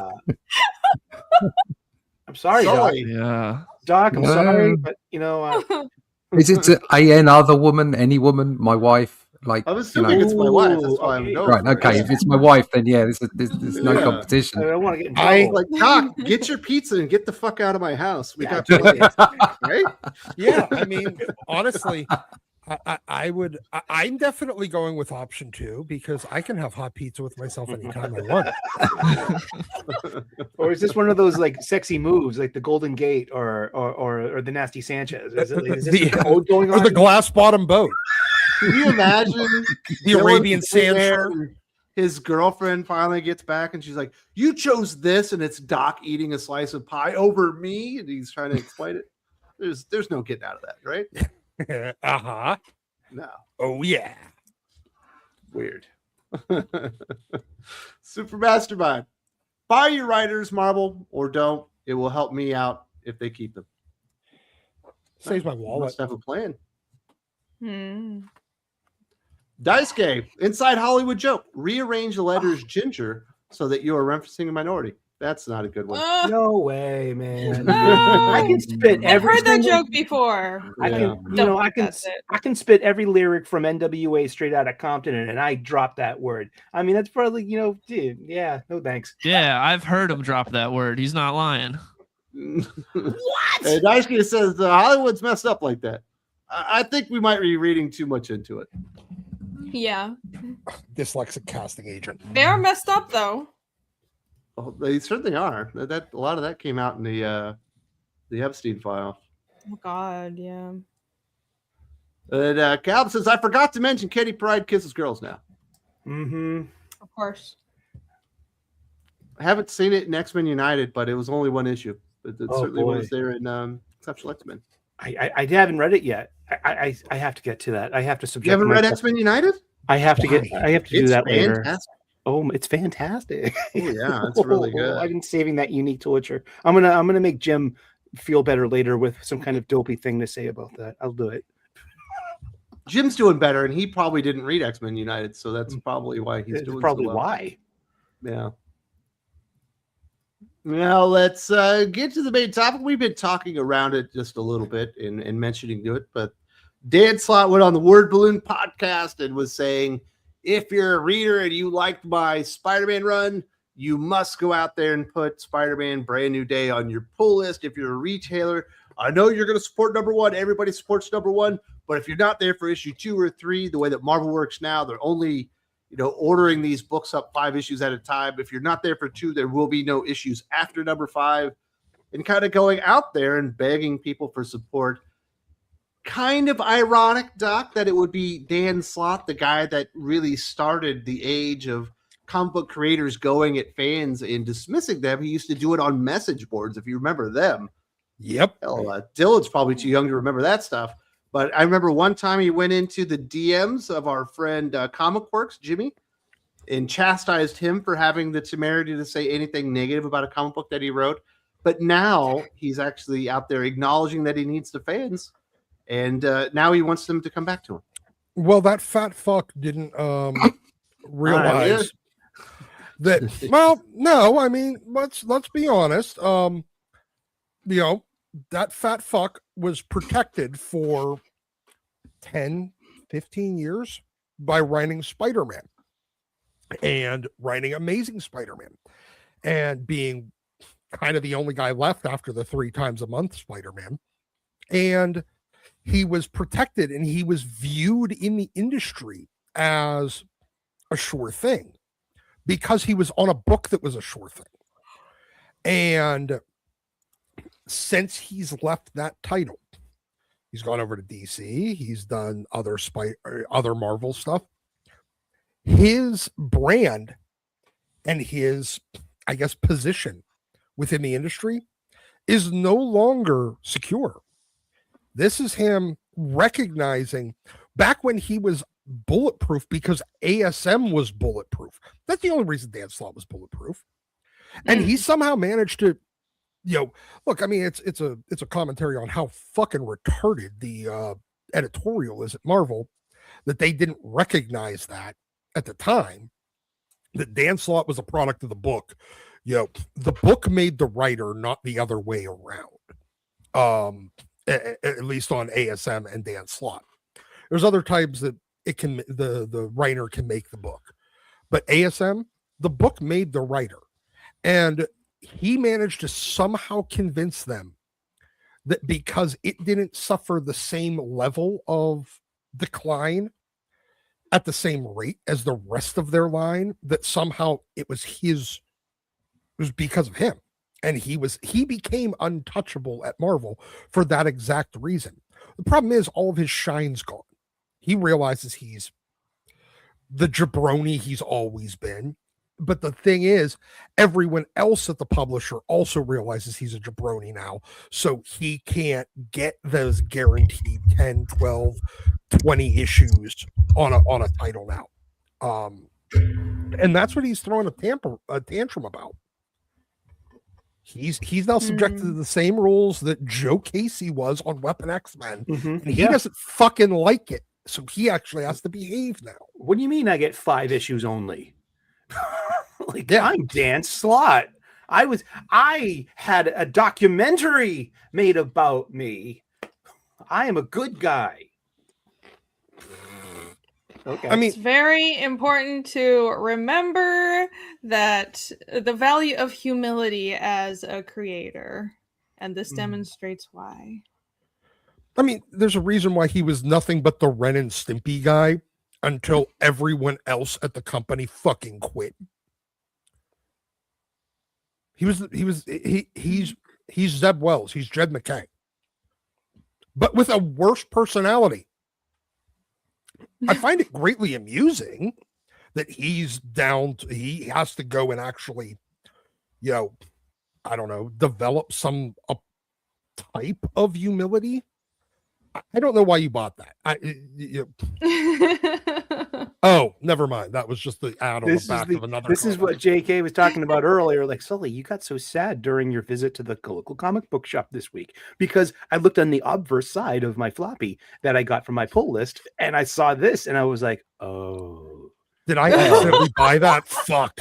Let's talk. It's ain't coming out till what, April or June anyway, or is it August? Because it was the 3-month solicit, right? This is coming out in August or July. You know, it's April. No, it got right solicited there right there on the. It's an advertisement. Yeah, it got solicited back in January. But if you don't order issues 4 and 5, you won't get more of it. But let's put this onus on the retailers to fill their shelves full of unsellable merchandise. Yeah, God forbid that Dan Slott ever acts like an actual human being and tries to market his shit instead of just trying to pick a fight with people.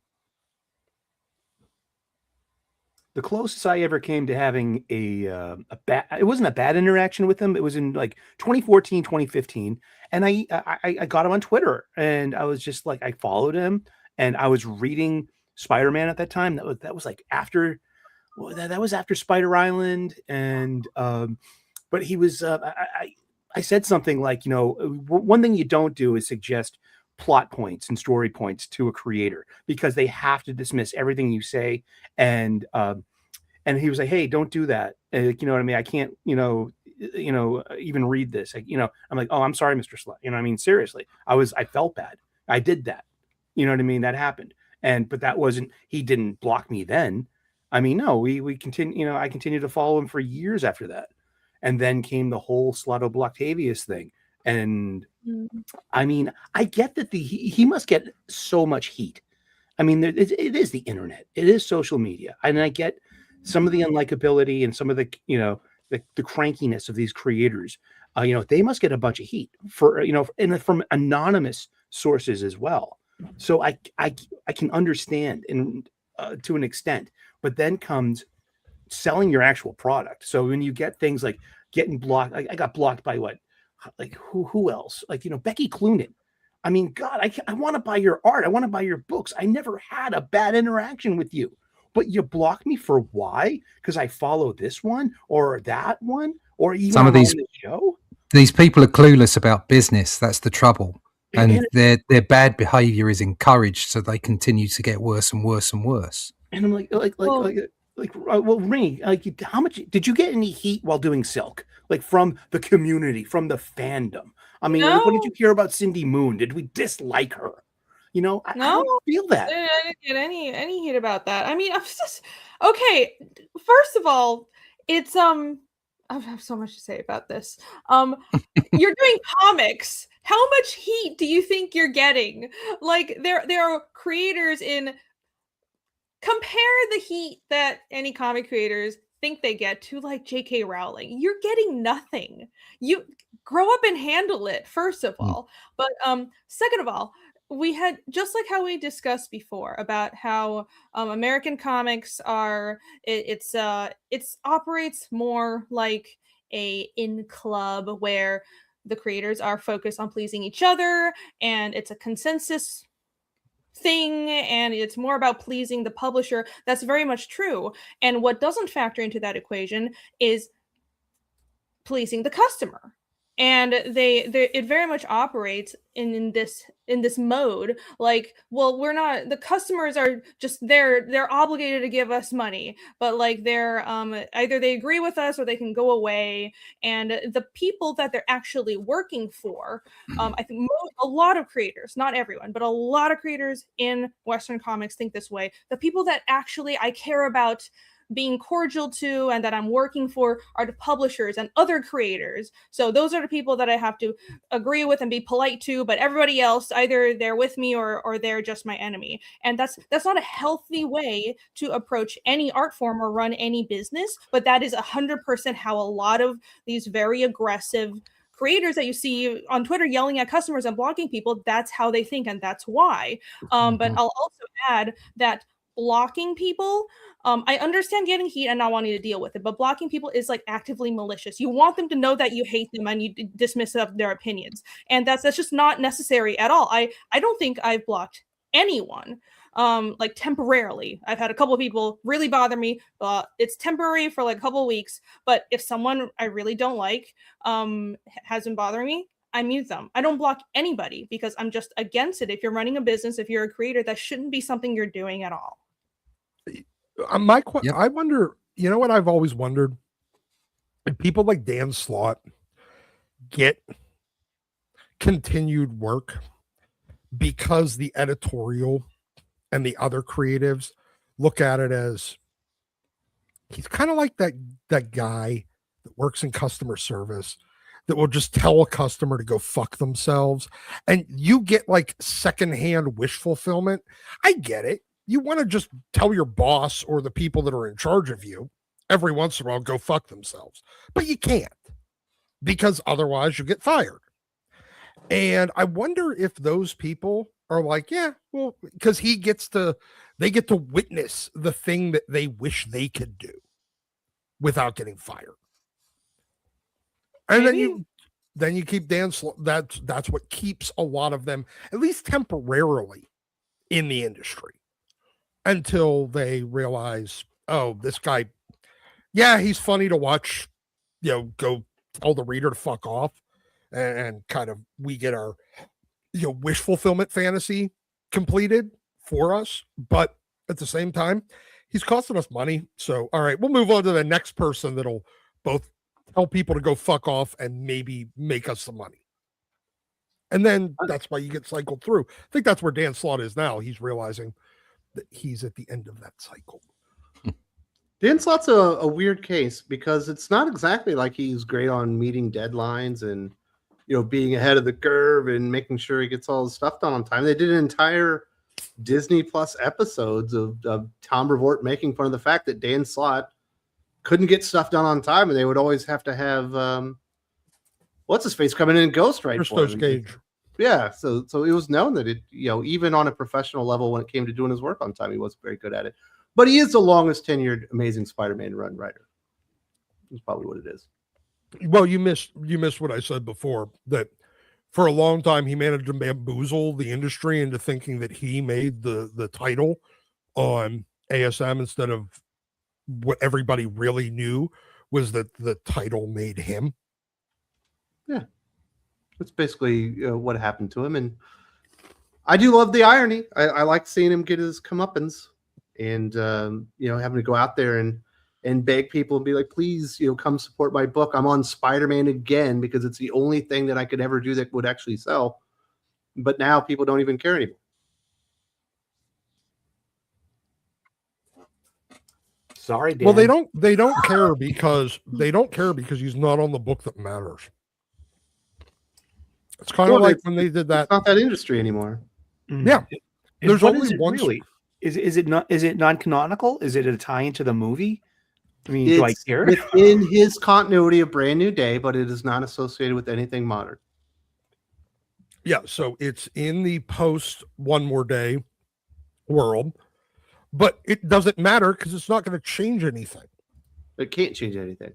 Yeah, it can't, because all those stories have already. It's kind of like it's kind of like the Larry Hama and Chris Claremont throwback and the Peter David they might be interesting stories, and add a little bit of like fill in some space between panels of another existing story, but it can't change anything because that story's already been told and done.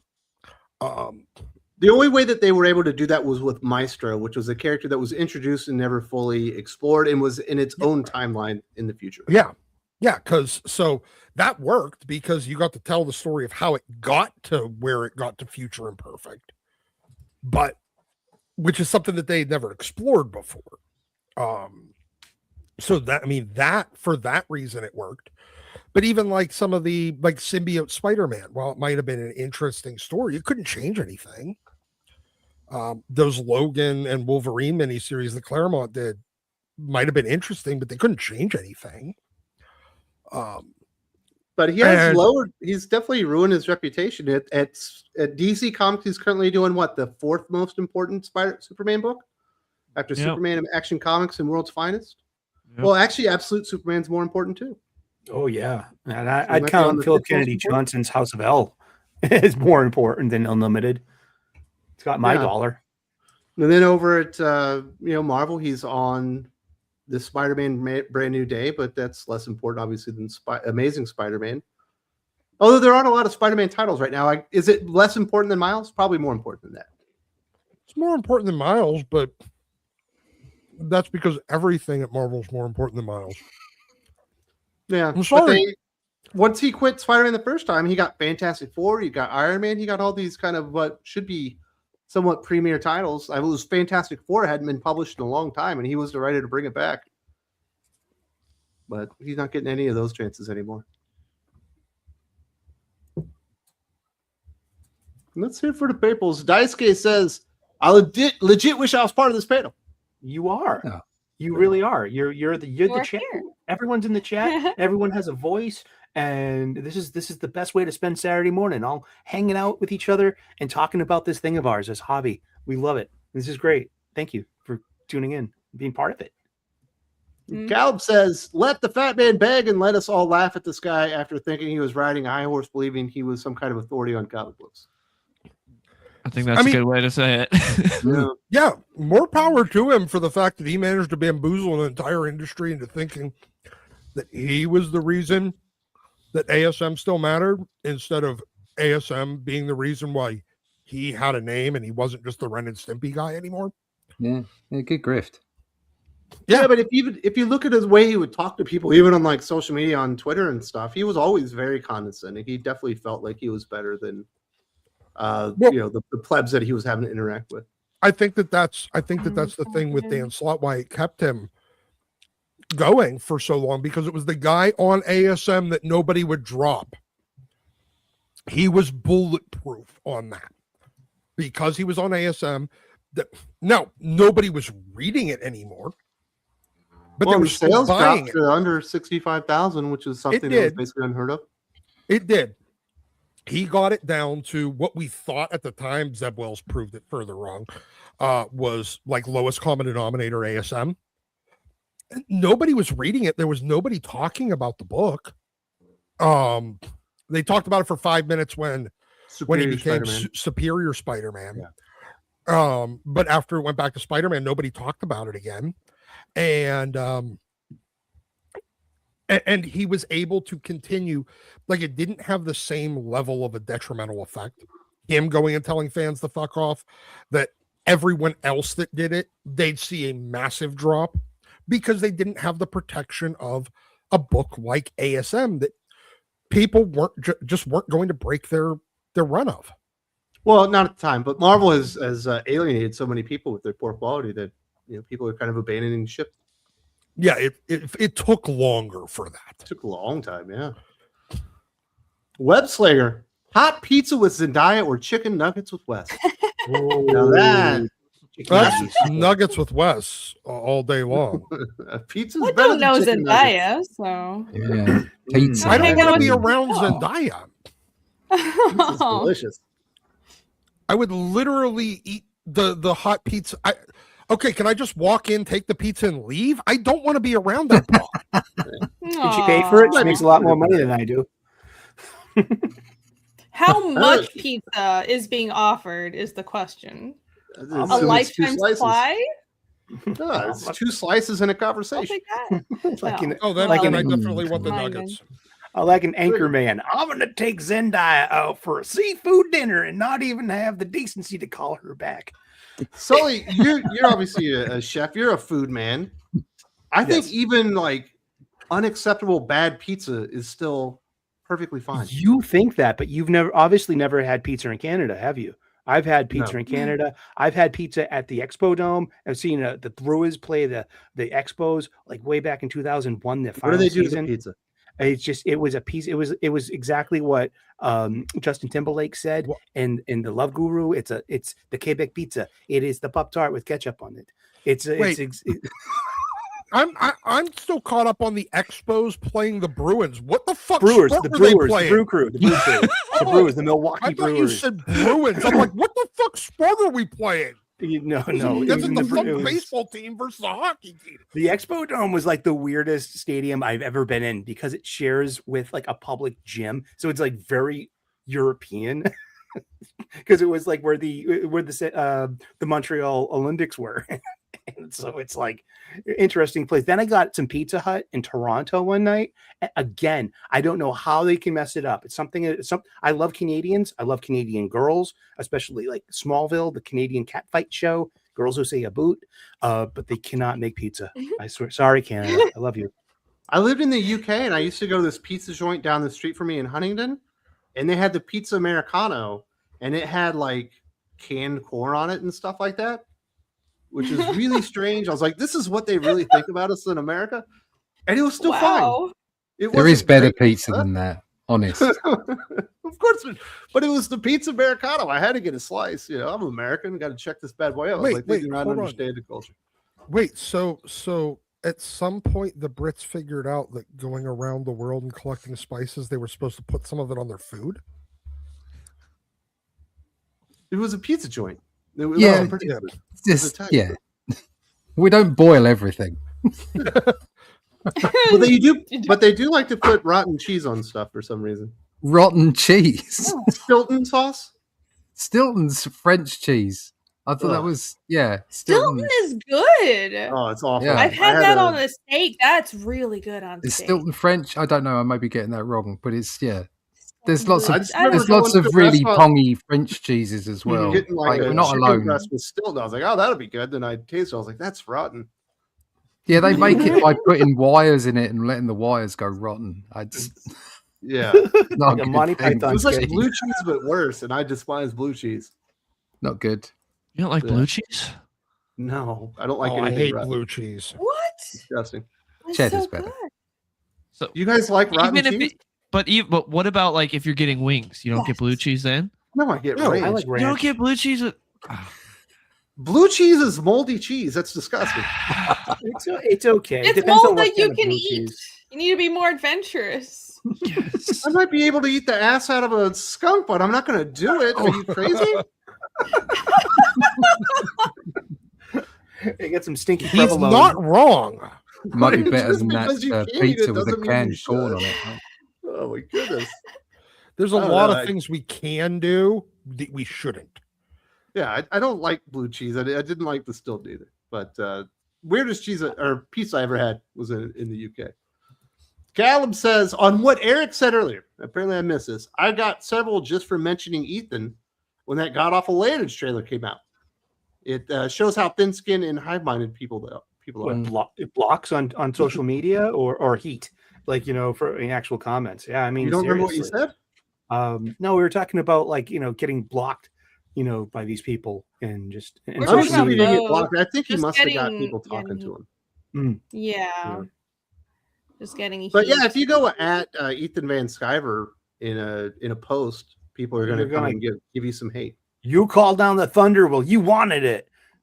Yeah. There's this amazing thing on the internet. You can ignore people. It's not real life. You don't have to tell people everything. You don't have to respond to everything. It's amazing. And here's the key. If you're a creator, if you just learn the superpower of ignoring certain things that bother you, you get more drawing done. So I would recommend that to everybody out there who's making comics. I believe Right. that Tyler, Yeah. the creator, once said, "How the fuck is cyberbullying real? Just turn off the goddamn computer." The ability to not give a shit is a superpower. Yes, Yeah. just do that. Yeah. It works every time. It really does. Yeah.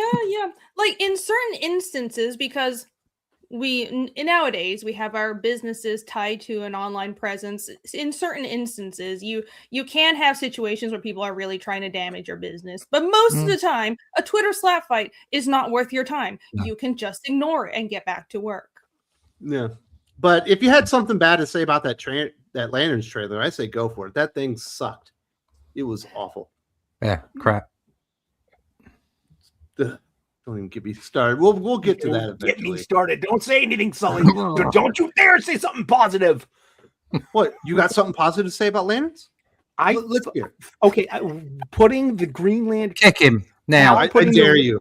Hal putting the ring on the dashboard, jumping out of the car. It's kind of cool because John walks back and he's like, "What the F did you just do to me?" But the ring, the old Silver Age ring, has a mortality failsafe that protects its bearer from mortal harm. And I think John isn't the bearer. He has to prove himself worthy but he's before the stuck ring with the chooses ring, him. right? He I should be think there's- dead.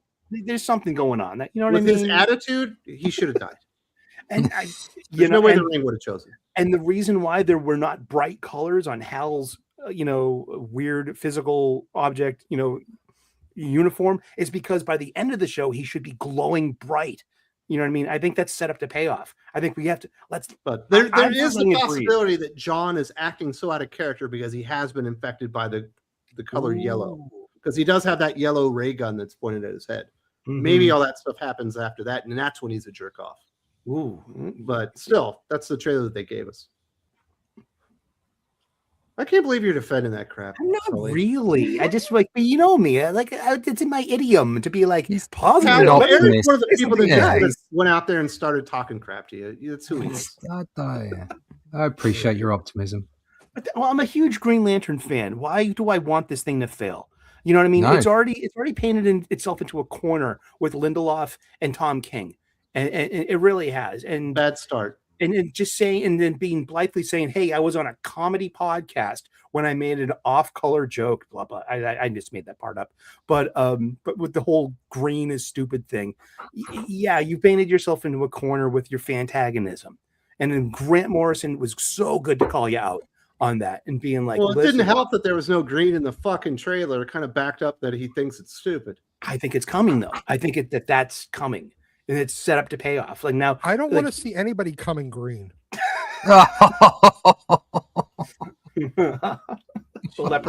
Leprechauns on the hub. I hear you. All right. Aaron Rowland. I've been out of comics for 5+ years, mainly a trade paperback reader. Y'all don't make me very hopeful or excited for anything. I'll stay with DC Infinite Marvel Unlimited. Well, I should be getting you excited for some G.I. Joe, Real American Hero, Rook Exodus. Mm-hmm. What else is that there? Red Coat, Geiger's really amazing. The Batman and Robin run that just ended from Philip Kennedy Johnson was amaze balls. Green Lantern from Jeremy Adams is really, really good. There's a lot of good shit out there.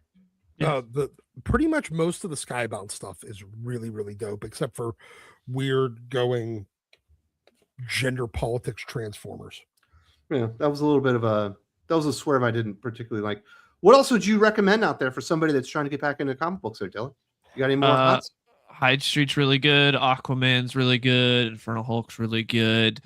What Rick Remender's doing right now is really good with Escape and Absolute Batman? ending the Sacrificers. Absolute Batman's good. Absolute Superman has picked up recently, is actually pretty good.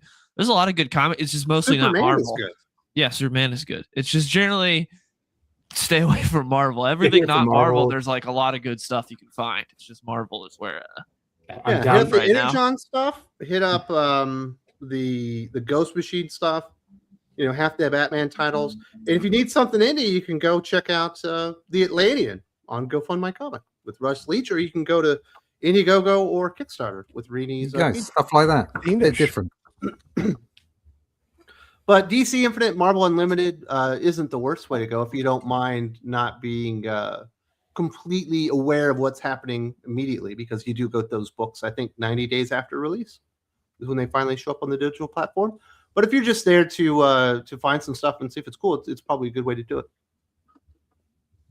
I just wish the price was a little closer to Shonen Jump in the library. Caleb says, not just TDS, but do you think some of it was arrogance, believing he could get away with his bullying because he thought Disney had less money? Well, he did get away with his bullying. He stayed on the Spider-Man title when he was talking crap to people. He got rewarded with Fantastic Four in Iron Man, you know, when he was going out there and talking down to fans regularly and blocking people, and it was well known. So he did get rewarded for his bullying there, Sully.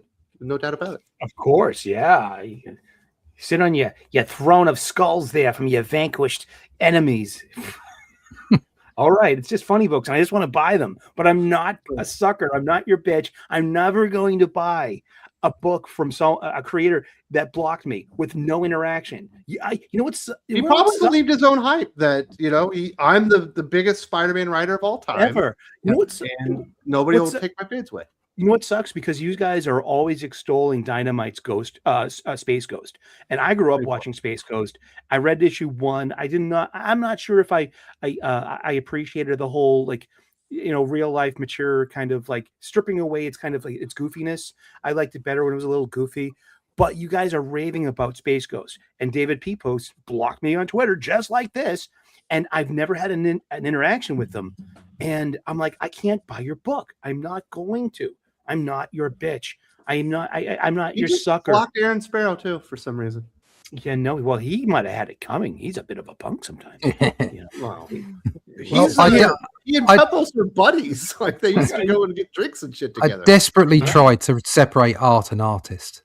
You want to just enjoy the creation, but when somebody blocks you for no good reason, or they're just being a complete arsehole online, it does make it really difficult to buy their stuff.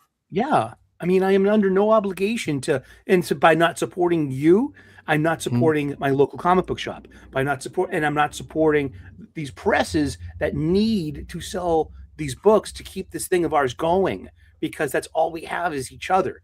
And that we're into it. It's like what Obi-Wan said in Phantom Menace. We are a symbiotic relationship. We need each other. We really do. Well, but here's the thing. At some point for us, for Dan Slott, rather, we stopped being pixels on a screen and started again being money in a pocket. And the problem is, Dan, you called us pixels on a fucking screen. Yeah, because you weren't real. Yeah, none of us were real until you need our money. And guess what, you fat fuck? Now you need our money. My goodness. Wraith X7. To paraphrase Byrne, the big two have become all about selling the singer creator and not about selling the song or the comic. Yes. Good way to put it. Well, normally the singer creator that they're selling nowadays isn't even the writer. It's the comic or the cover artist. Here's the thing. I don't think they're about selling either anymore. Because look, who the fuck are these singers? Nobody, at no point do any of them ever get over. They're not, it's not like the creator is a selling point on most of the big two properties. Nobody knows who any of these fucking people are. I mean, except for maybe the absolute creators. But look at the rest of Marvel and DC. Outside of Jonathan Hickman,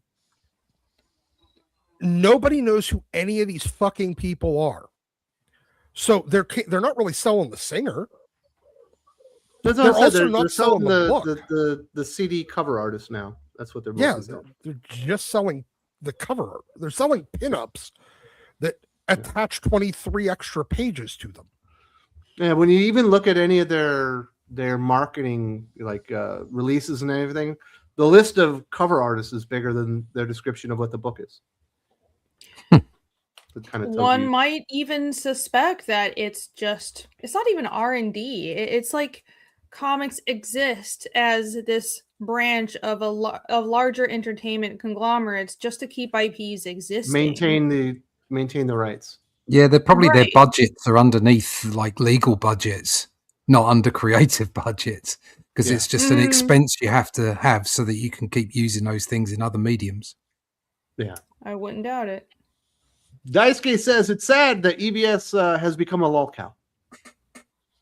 Well, that was kind of obvious like 3 years, like 6 years ago. So we've had him on the channel a couple times. He was always nice. Yeah, he was pleasant, but look, he's a dancing clown. And yeah, when he draws, it's pretty good. Still think he's a stiff Todd McFarlane, but yeah, I mean he's a perfectly good artist. I don't even think about the dude. I literally haven't even thought about him in like 4 years. Yeah, just kind of do my own thing. Yeah. HH and the fam over at Sigma Comics. It's nuts here, guys. Gotta run, but shout out to the Big Critical crew. Sounds like MegaCon is moving some business for him. HH measures his sales by the tonnage rather than the unit numbers. I have FOMO about MegaCon. I'm gonna try to do it next year. I have such bad FOMO right now. You want to be in Orlando?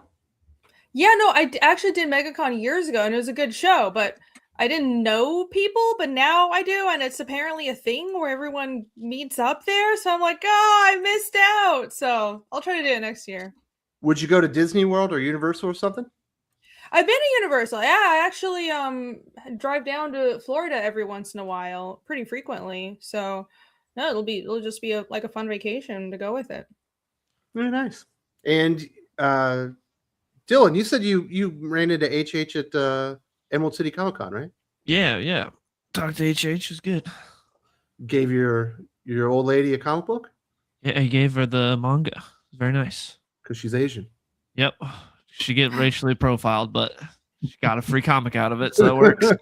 Yes, that's all that matters. But yes, if you're at MegaCon, definitely go check out HH and his booth. You'll probably see Aaron there. If you don't, he'll be at the TCM booth with Drew and the family over there. And it sounds like there's lots of people. If you go to Aaron's social media, you can see that he's meeting up with lots of people over there. Lots of fun people in the States. We have time. We'll hit this Grant Morrison thing just a little bit because we did talk about the Lanterns trailer in full a few weeks ago. But really, I thought it was great that Grant Morrison, seeing the trailer, having a very similar reaction, to the fans themselves, and this doesn't feel like Green Lantern, and then holding David Lindelof to task for saying that the green in Green Lanterns was stupid, and that's why they removed it. Yeah, amazing. Actually, somebody agreeing with the fans. I am shocked. Yeah, it's good to have somebody out there actually going out there and defending the lore and the character and in the fandom, and saying these people aren't crazy. What you've done clearly isn't in line, with expectations for comic book fans. And if you're not pleasing comic book fans first, why are you even doing it? Exactly. It's the comic book fans are the core fans, and not to make everything a comparison to anime and manga, but I will, because that's my wheelhouse. I think another reason that industry works is because they never disrespect the core fans, and that's really important.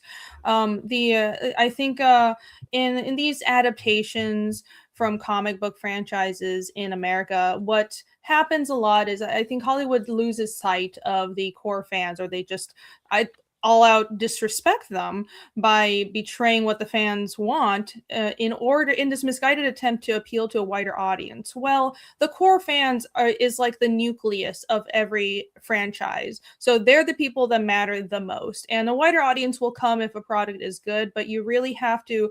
It does matter what the original fans that made the franchise possible and that have been supporting it, that are hardcore supporters and will recommend it through word of mouth. It does matter what they say. So it's nice to see a creator actually agreeing with fans and standing up for what they think. Yeah, but it's like so much going on with comics as well. It's the same thing. The core fandom has basically been ignored, and then you get writers who basically take a character or an IP, a brand, whatever it might be, and they want to make their mark on it, and they make it about themselves instead of respecting the characters that have come before. And you see that in films and in comics. Doc, are you ready for Give Grant Morrison and be a fan of his again? No. I'll be honest. Look, he's right. I think he's just because he's right on this one topic doesn't make him not a hack. You just call him a hack because he quit on your Wildstorm universe reboot. He quit. He also, his X-Men is nothing but with Chris Claremont's greatest hits from a pretty good cover band. And most of the rest of the shit that I've read from him isn't very good. But he was good in that fucking Substack newsletter, fucking taking David Lindelof to task. Hey, I will absolutely 100% agree with him. He hit the nail on the head. This show reminds me of the oh god, who was the fucking who was the guy that was the producer of so many of the early comic book movies? The guy that did Blade. Not fuck. I'm trying to. He was the writer and producer on Blade. Regardless, he did the X-Men movies. Yeah, David Goyer. David Goyer. This is very David Goyer-esque in that it's obviously embarrassed that it's a comic book movie or show. Yeah. And it's embarrassed that it's a comic book show. It would be happier if it was all set at night in the dark with no lights on in the rain while everybody's wearing all black. So you can't see shit. That is the problem. The more they tone down the comic book aspects, the more it's clear that they're embarrassed of the source material. Morrison And- said Hollywood's going to die of insularity and inbreeding. And I thought, I was like, that's a fucking good line, dude. I wish I'd said it. Yeah. Well, that plus the fact that they haven't made a new star, like an actual star, since Tom Cruise. What are you talking about? You don't consider Matt Damon a star? Ryan Gosling? No, Ryan Gosling might not be He's on a his star, way. but Matt Damon certainly was. The was Rock. no. But yeah, everybody has their fucking time, but he was certainly a star there for like 6, Come on, 7 years. Zendaya. Oh Before Coming After. gosh. No, a lot of those. But the thing is, the outside Arnold of the thing, Schwarzenegger, didn't he get his start after Tom Cruise? I don't think so. No, not really. And also, Tom Cruise didn't become a star until after Schwarzenegger was already a star. Yeah, I Well, mean that's Conan the Barbarian was what 1981, and that's when Taps came out, and he was a kid. Tom Cruise was a kid when Taps. Tom Cruise didn't become a star. Well, I just think until the Doc's 90s. premise on that is ridiculous and stupid. I've just put that out there. There's been plenty of movie stars since then. I think Not it with any depends. sort It of depends how like- you reference movie stars. I mean, if you look at like movie stars from back in the day, like Clint Eastwood, John Wayne, these kind of guys, they were like superstars. Yeah, whereas there the has- stars you have now are all kind of beta They're versions. they're one hit wonders most of the time. What are you talking about? or they Adam have a- Sandler or- put out or they- banger after banger for 10 years. Well, they're just Or they- well-known actors. They're not really stars. There's a Yeah, certain that's- mystique yeah. and The Rock is a fucking franchise star. to He's the that. most charismatic man in entertainment today. I'm Yeah, except for what's he done recently. Everything he's done recently has been kind of flopping. Well, it's Look, and I'm a unfortunate. huge fan of the fucking Rock. I love. yeah, The I love Rock. Rock. There's no Robert Redford. I would still say that he is franchise Viagra, but he's not anymore. Not anymore. So no, I mean, none of these.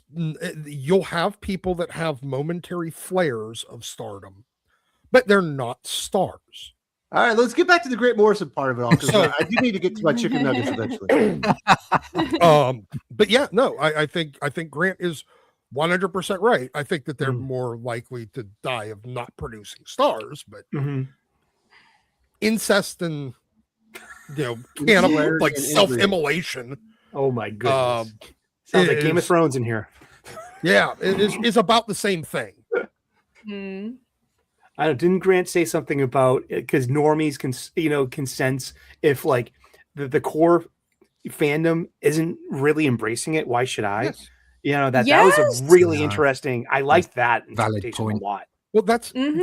the thing. When you look, if you turn, it's the reason why a lot of the MCU stuff worked in the first couple of phases, because you got the people that you were adapting things that people liked in a way that they liked it, and you were turning them into evangelists. Now, if you make them go, I mean, I like the comic, but it doesn't look like the comic. What the fuck? You've just killed your entire marketing process. Your marketing process for comic book movies is to sell people on shit. You have people that they know that like comics, sell them that no, it's not as stupid as you think it is. That's I think that's really like fucking cool. Batman '89 was like that. It was organic. Yeah, word of mouth. People saying, yeah, you got to go. I told loads of people to go see it who never picked up a comic in their life. So yeah, If Sully and I were in school in 96 or 89, I would have stolen his Batman Topps cards. Like, Oh, Yeah, you wouldn't have gotten a chance. that I was would the have. biggest thing in the world, dude. The entire for months after that movie, everybody just Oh, was talking about Batman. This is my original Batman mug from 1989. This Oh, has look been at that. around with me for a Wow. I would have long stole time that now. from you too. Dude, Yeah, this is I'd have when the definitely world went taken that. Batman crazy. I was a sophomore in high school. You were in high school? Yeah, I was like 7. dude, I'm an old man now. Holy crap! Well, I guess I was 11, but I certainly wasn't in high school. I didn't I realize. was- Oh yeah, I I was was. Maybe I working. wouldn't have slapped around in high school. I was when 16 11. in '89 when that came out. Yeah, I'd already bought my first flat. dude. It was a great year to be a Batman fan. All those great comics that came out around that time, and Batman was everywhere. And then on top of everything, in 1990, we get Depeche Mode's Violator. Okay, boom, boom. Nine says he still has the Batman cards. I still have. Okay, I have my Batman Forever Happy Meal toys right here. Oh, Nice.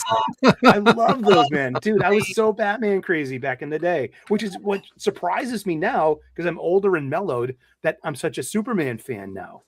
Seeing that, there's a balance there, a yin and yang, one could say. Yeah. Mhm. Eventually you turn to the real hero. Let's hear for the people's Daisuke, how come you guys never talk alternate comics? Ghost Machine is the new and gets more coverage. Good question.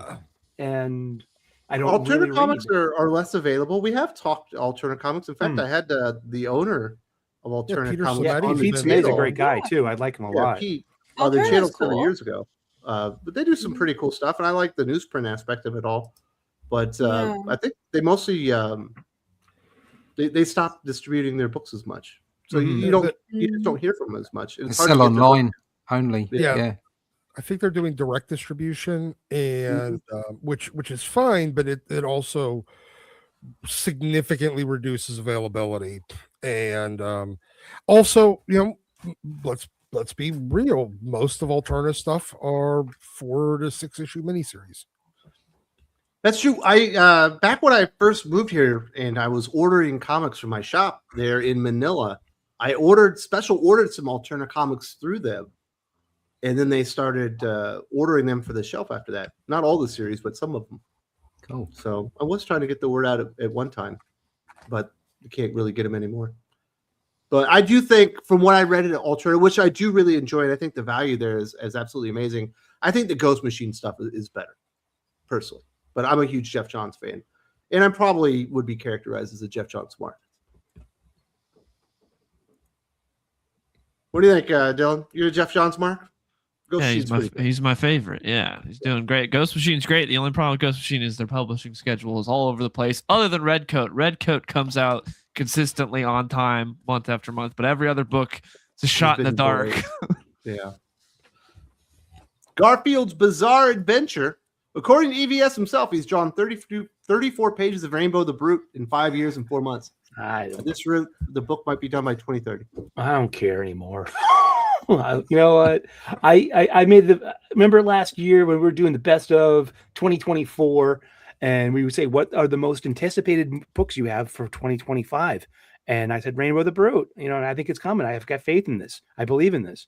And you know what? I will say this much.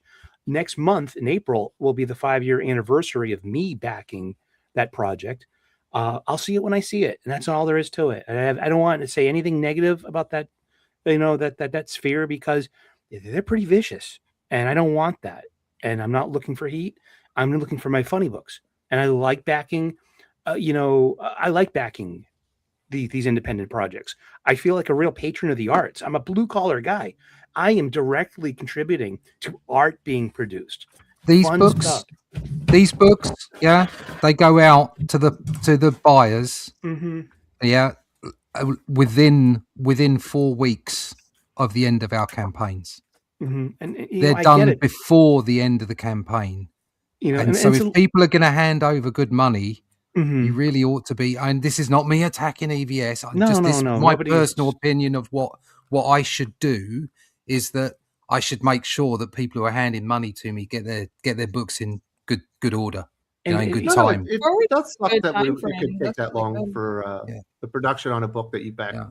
Well, good if we're going from concept to product in 5 years. It's a little. That's, I get it. The Sistine Chapel was late too, and he's a good artist, and I've been very consistently pleased with the all caps products. I really have, but. I've lost my sense of anticipation of this. It'll be here when it's here. It'll just show up one day. Yeah. You know what I mean? And that's that. And that's it. And good luck to us all. Much like Rennie was saying about business, it's also a business issue as well. If you can't get stuff out to people in time, then your support will eventually fritter away. You've got to make sure that people have consistent product. Otherwise, they'll forget you. Image Comics 1994. Nobody got their shit out. Everybody stopped buying it. The entire market collapsed. Interesting. Yeah, that'll do it. Yeah, so I mean that's why in one solution. So I'm also a slow artist. Like Fiendish 3, I've been working on it for like about a year. I've had like a lot of real life stuff going on. I've been moving, but like I'm 40 pages into a 70-page book. Anyways, I'm slow, but I'm not Dan Mora. But so what I've been doing is I've been putting out these 0.5 chapters, which are side stories that I hire another artist to draw.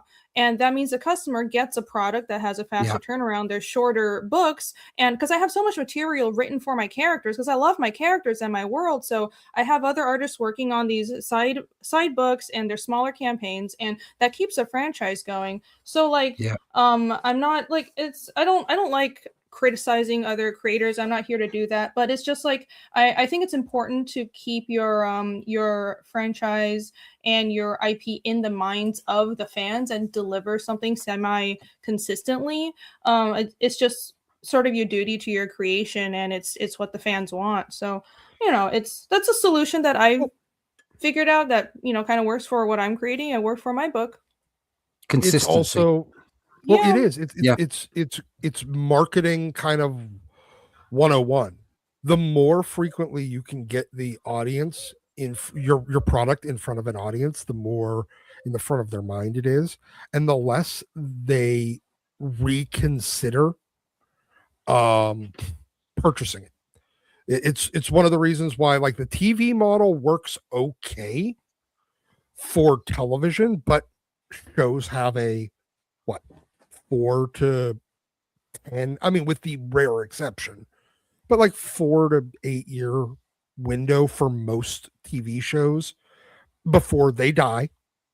The interest gets lost and people move on because every time you have this big long break, people go and find other things to do with their time. So the more frequently you can get your product in Fiendish and that universe in front of your reader, the more in the front of their mind it'll be, and the more they want to support and continue to support.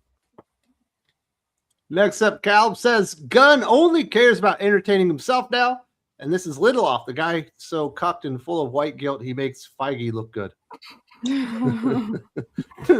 Caleb has a way with words, doesn't he? Yep.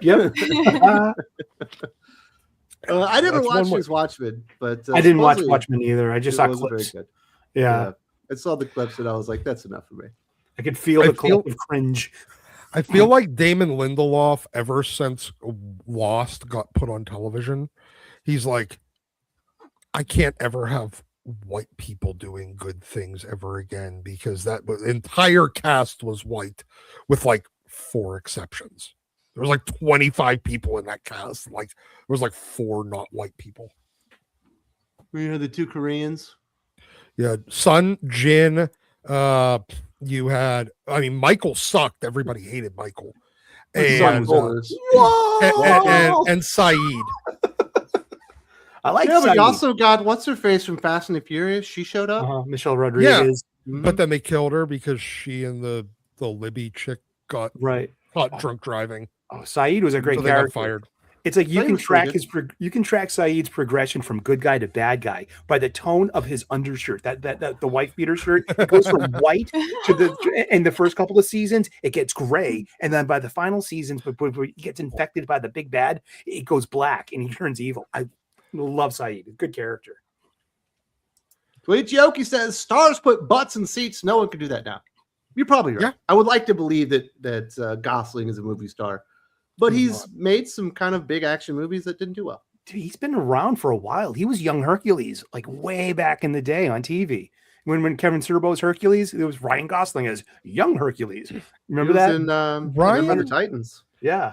Ryan Gosling looks like if you went to like the Five Below to buy a movie star.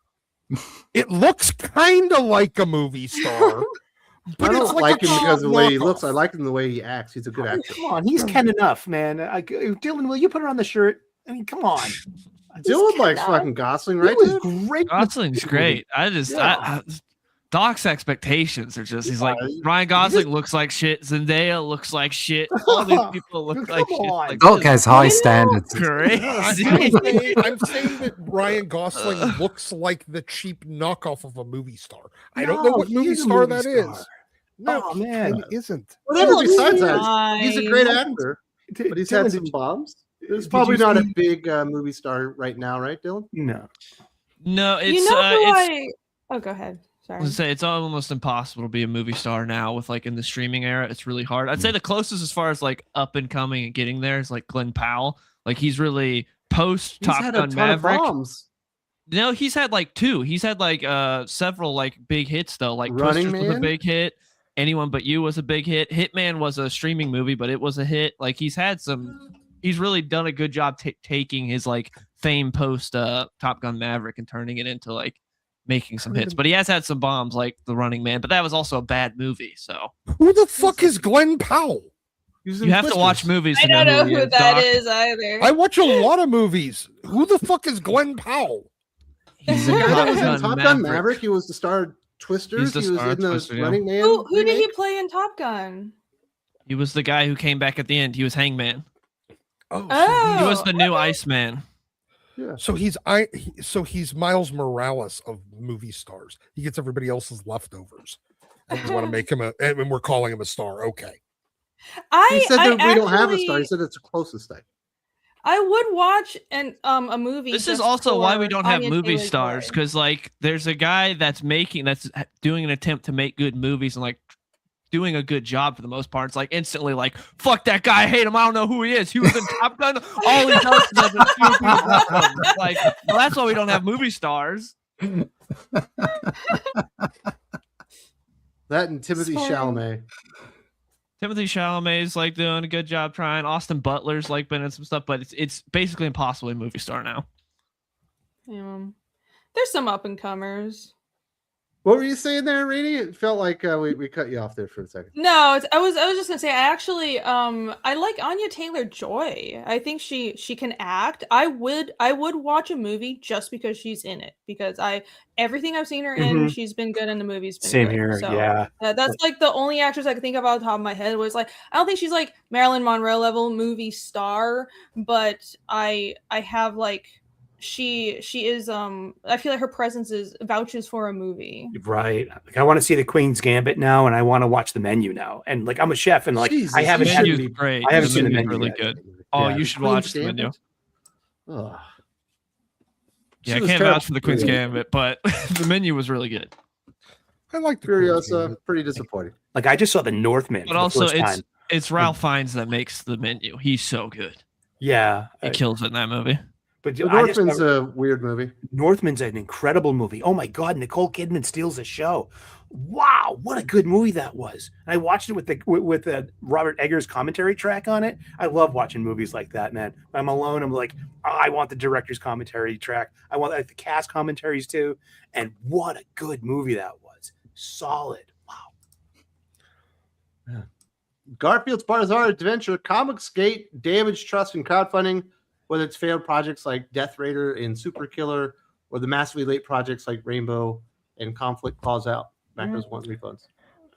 Maybe I disagree, because it's like you get proof right here with Russ and Rainey with like, just selling your wares, producing a great, it's not even a product, it's a good story, it's art, these are comics, and indie crowdfunding will thrive. That's just its own thing. And I was, but it's not knee-deep in that. doing as well as it was 5 years ago. No, but that's the law of diminishing returns too. But it's also the There was law a if bit you of a didn't produce COVID all of the bubble, books that you too. promised, and a lot of people have been screwed over.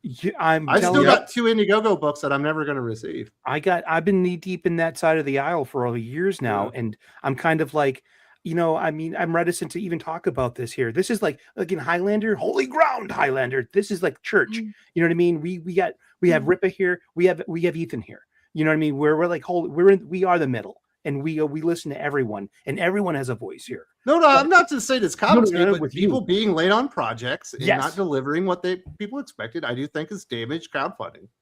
Yeah. Okay. Personally. Very much. I did back That- Decorator, and That yeah, has been a problem across the board. I would say, and there's even like, not gonna name names, but there have been mhm, mainstream creators who have launched crowdfunding projects and have just not fulfilled them. So it's just a problem with crowdfunding Mhm. in general. right. And I would say that does damage crowdfunding. And there was a bit of a COVID bubble. Crowdfunding was doing very well during COVID. So Mhm. sales in crowdfunding going down is partially because that was an exceptional time. That was like, you got to make hay while the sun shines kind of situation. But also people not getting their books just across the board, regardless of what movement you're from. There are even mainstream creators who haven't fulfilled their crowdfunding books. It damages creators like Russ and I, and most people that I hang out with who actually are fulfilling their books. So it was it's annoying, And but it's I also it's what think it is. the petty arguing amongst like crowdfunding cliques definitely didn't help. They made crowdfunding comic books and supporting them less fun. Yeah. That's why I don't pay attention to any of it anymore, Yeah. unless they're my friends. I mean, you will become what you consume, whether it's your diet or like the content you watch. And it's like, I don't want to be mean. I don't want to be a When do- hateful person. I don't want to, so it's like, I've gotten a lot more selective of what I'm putting my attention behind because When I do don't want to become that. sushi? Yeah. Yeah. But crowdfunding is great. I'm glad that artists and writers have an avenue to go out there and reach people and get their products out there, and people can go find the great books that they want and all that kind of stuff, because it is an insular, community within professional comic books. If you're not in the right crowd, you don't get those opportunities at Marvel or DC or even IDW or Dark Horse and some of these other places. So I'm Exactly. glad that there's the alternative out there, but I do think a lot of people ended up damaging their own platforms, unfortunately. Yeah, It yeah. sucks. I'm also just grateful that crowdfunding exists, because I mean, I've been wanting to do my independent comics forever, but it was impossible prior to like 2015 or so, because it's like either you just print zines and you Xerox things and you go to cons and then nobody buys your stuff, or you work for Marvel and DC, or you have the right connections and you can somehow get picked up by Image. But there was nowhere to go for indie creators who you can do it good, you have a good product, you have a good idea, but how you're going to get your product out there. And crowdfunding is great because now we can go directly to the customers. I wished people cherished this opportunity and had some consideration for how precious it is and don't ruin it. Daisuke says, Dylan, what is your definitive take on Jawbreakers? What? Wow. Well, like what year You is it? But I, Blast from the You past. got banned from a comic book shop for supporting Jawbreakers, right? yes, I did. But I did a whole review on it, and just my definitive take is that it's awful. It is a terrible comic book. But I did a whole review on it on my channel when it came out. The so art's you can- pretty good. Yeah, But the art's he all threw right. so much story in there that Well, there's and he doesn't nothing know how to happening. write a story at all, and the dialogue's terrible. It's just an awful reading experience. It's a really bad comic book. But if you want to know my full thoughts, I did a review on it. It's on my channel. There you go. Gal, does it worry you that Mark Ruffalo will not shut up and will it affect the box office? Why would I be worried? I didn't invest in that goddamn Spider-Man movie. I don't think Mark Ruffalo popping off the mouth is going to negatively affect the Spider-Man box office. I don't think anyone cares about him. I think we've turned a corner now, whereas these stars sort of shooting their mouths off, whether you agree with them or not, was not helping. I think people have stopped listening. I think so people too. have just Yeah. they've now glazed over and they're just like fed up with all the noise. And quite a few movie stars recently have come out. Was it Jennifer Lawrence and a couple of others have come out and said, "Oh, I'm just gonna not talk politics. Like, I don't think that's what people follow me for." It's just like, thank you, Yeah, you're thank right. you. This is Yeah. a new era. Yeah. It's not that hard. But I'm expecting this Spider-Man movie maybe not do 1.8 billion, but well over like 1.5. I think it's going to be an enormous success. And there's a good chance it does better than Doomsday. I think. Yeah, definitely. I agree. Daisuke Reedy, as an ex-complicator, has finished grown or shrunk? I mean, The crowdfunding has just gone down in general. My numbers on my crowdfunding campaigns are public. The thing is, to me, it doesn't matter because I'm going to draw this comic and I'm going to finish it no matter what. I'm not just here for the money. I was going to draw Fiendish when I set out drawing Fiendish in 2019 before I was streaming, before I was crowdfunding. I was determined to make this series and finish it and put out a good product, even if I only had like 5 people buying it. So none of this stuff matters to me. I know my series is good, and I'm not just here for the numbers. I think when it's done, it's going to be a freaking amazing book, and that's what I'm working towards. So temporary numbers and sales going up and down, that doesn't affect my outlook on things. I think it's important for a creator to see the long-term bigger picture of what you're creating, and I'm in it for the long game. Well, very good. Are we ready to recommend some comic books and put a bow on this bad boy? Damn right. We are. Yeah. All right, Reedy, are you going to recommend any books this week, and maybe pitch people on? Yes. Well, yes. I will also do that, but I actually went to a comic shop this week, Beautiful. so I will recommend a couple of books. They're not superhero books, but let me show you. I gotta take this out of the bag, but I bought this Lobo, this #1, and That it art is spectacular. the art is so good. So on my Thursday show with a few other guys, we talk about comics as well, and we went over Lobo and also this new fantasy book that's Dork. apparently all the rage, Dork.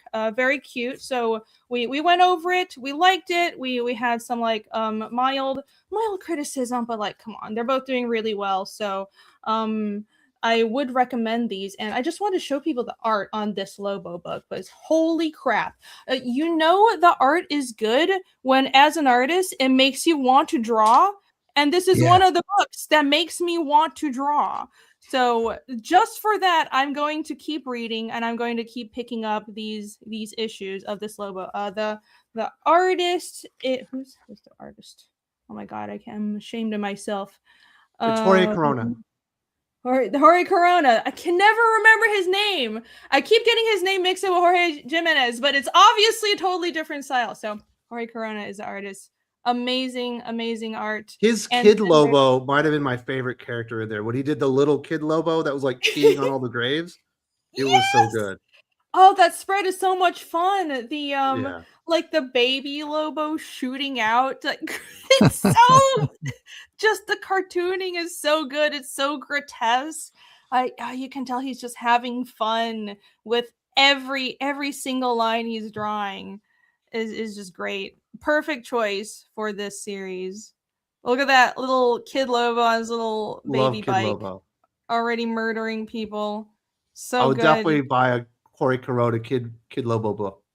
Yeah, it's like look at that style, the shape language and the motion. It's just so good. So as an artist, it's very hard to balance strong graphics, like a strong shape language, and cartooning with high detail, and he does that perfectly. So I'm very impressed by that. And it's like if you usually very detailed art is more realistic, and the more cartoony you go, the more you focus on just like the general outline, exaggerated shapes, but he does both, and I'm very impressed by that. So I would recommend this Lobo series. Everybody go pick that up.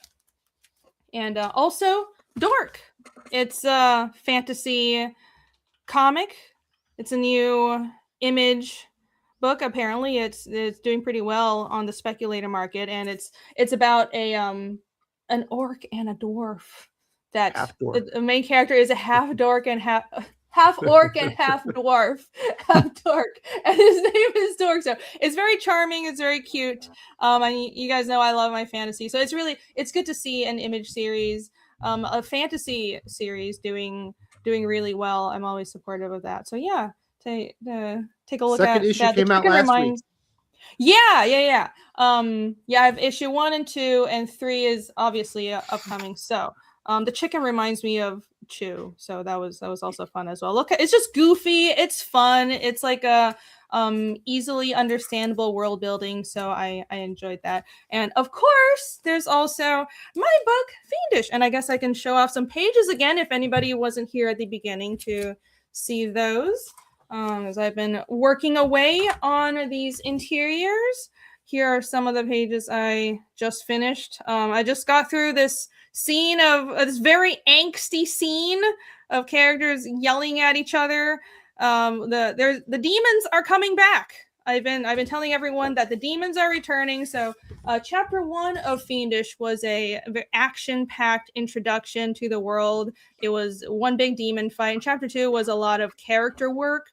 So there was still some action with bandits and stuff, but there weren't as many demons. But the demons are coming back now, and this is in the aftermath of this demon fight. There are some huge plot reveals. There's so many plot reveals in this book. There's some secrets about what the demons are, because it's a fantasy mystery series. So that's being slowly revealed, and the characters are kind of grappling with the fallout of everything. And the team is growing, and Casimir, Iskil, Yomi, and Ragnar are setting out to Dorvo, which is Casimir, my main character's hometown, where the demons came from, to find the truth behind their origins.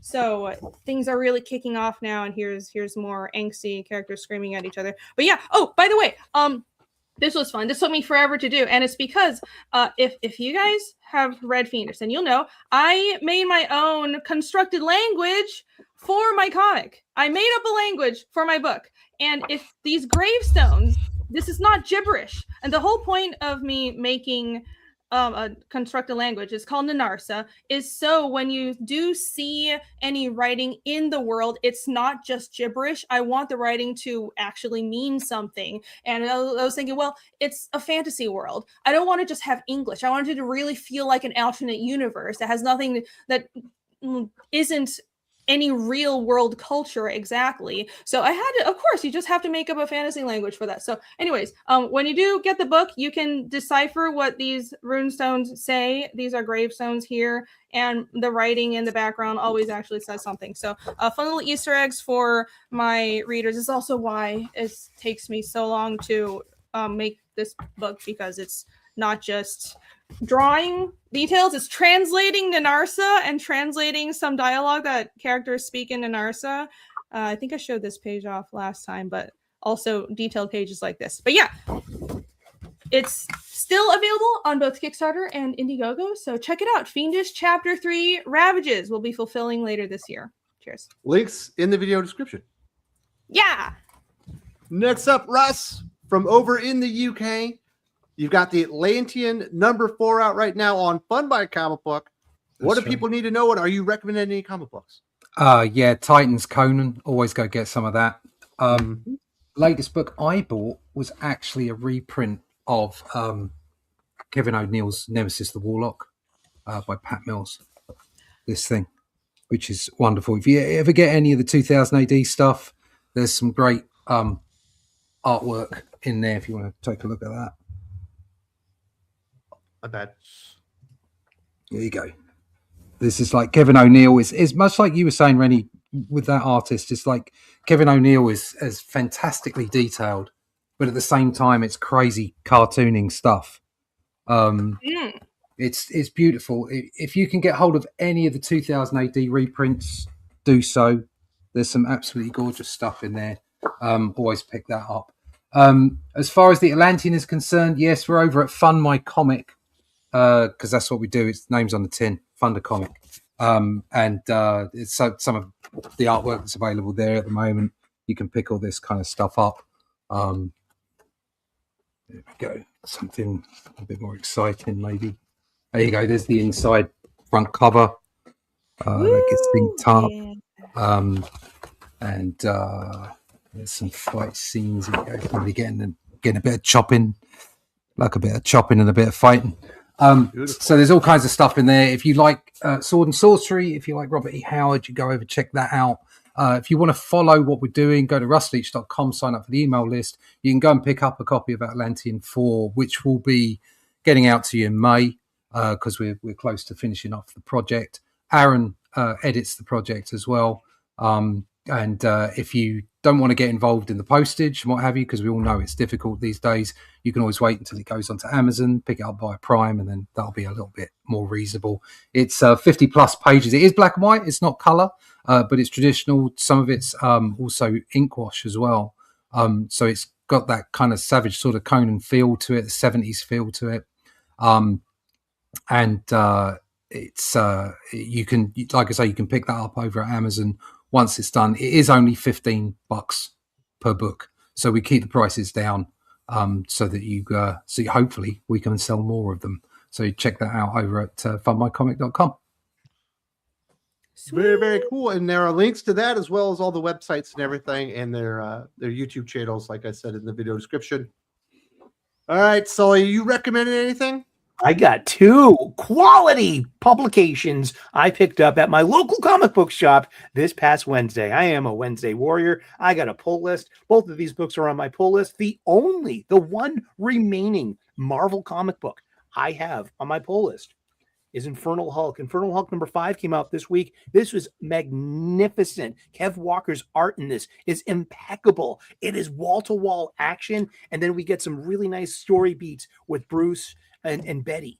And this is just a nice little standalone slice. This is literally the middle of the book. So everything changes from here on out. Great appearance by the Avengers. And I really like this book. This has been, I like the ones with Nick Klein's art the best, but this is Kev Walker's best issue of Hulk with Philip Kennedy Johnson filling in for him so far. And then my pick of the week is G.I. Joe Energon Universe issue number 20. This plays so well with the Energon universe and the new status quo. Is this character in the book? Kinda. Does it play on the events of the last issue of Transformers? Most definitely. And the art in this is really good. Look at this 2-page splash. This is Duke hanging out with Optimus, and it's really heartwarming and a nice story beat. And then we've got an old friend coming back in the next issue. So we're going to start seeing more of, I think, the Joe Ninjas show up very shortly. And thank you, everyone, in the live chat and in the comment section. Keep the comments coming. Keep this comic book shop conversation going in the comment section. We read them all. I'll give you a thumbs up every time. And that's about it. Thank you so much, Wes. And thank you, everyone in the panel. Yeah. Sully and Dylan are moderators now. Because you guys asked for it. Place at the Okay, table. what we're gonna do. Dylan might go rogue. No, I've been with Good the fun. Black Cat. I was just approving messages constantly. I didn't realize like 15% of the chat is censored all the time. A lot of stuff, especially when the Black Cat stuff was going on. If you say boobs, it automatically flags it. No way. Oh my really? gosh. I had no idea either. That's really happening. Yes. Yeah. Darn it. That is That's so why you see. sensorial. Also, I learned that you do have some people from the UK in here because there's a couple people saying cunt, and that was constantly getting flagged. Definitely.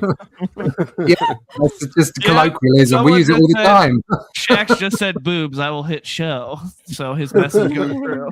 That So, kind of- There you That's go. why you use rack cans. That's fun why bags, I'm the The wrong guy to be B the host of the show double because I had no idea zeros. this was happening. Fun bags. chesticles. yeah, everyone's saying it now. Having to approve. I had no idea that any of this. Has Sparrow been doing this the whole time? Maybe.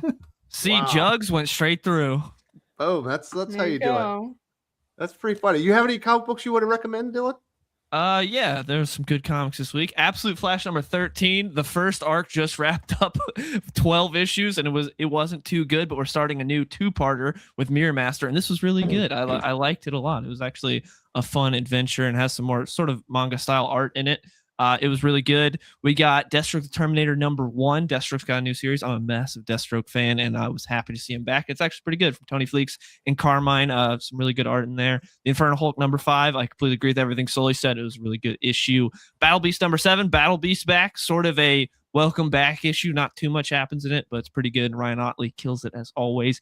G.I. Joe number 20. A step down for me. I feel like this is probably the worst issue of the series yet, but that's not saying too much because it's been a great series, but still good, and I enjoyed it. And then Geiger number 21. Geiger's back, so Geiger's always good. Very good. You got any big videos or maybe something that came out with the last few days people need to know about? Yes, I just did a video all on Deathstroke #1 because, like I said, I'm a huge Deathstroke fan. He's been one of my favorites for years, and DC has not treated him well over the past 15 years, so it's been rough. But I did a whole video reviewing the Carmine first does a issue. good job. I don't think it's quite to Lobo levels of spectacular on the art, but it's really good. Yeah, but it looks real nice. There's some good splash pages, some great action. Very cool. Doc, do you have any books that you would recommend? I'm going to recommend that folks go and check out our review of X-Men 27 when it goes up. I don't know, sometime this week. Monday or Tuesday. Yep. And then I am going to recommend some newer comics. We will go first with The Darkness #4. I'm liking this reboot of The Darkness. It's fun. So then G.I. Joe #20, as Sully already covered. It's really good. Whose cover is that one? That's not the regular cover. That's the B cover. That's really good. Oh, I almost really? got that. Yeah. Okay, that was the first one on the shelf. I didn't even bother to look. The A cover is Optimus with Duke standing in front of him. Yeah.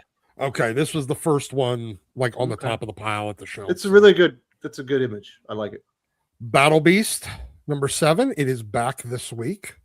Whoa, recommending lots of new books. I love it. I know, right? And X-Men of Apocalypse #3. I'm recommending all new comic books this week. No back. Simone DeMeo absolutely rocks the shit out of that book. He really does.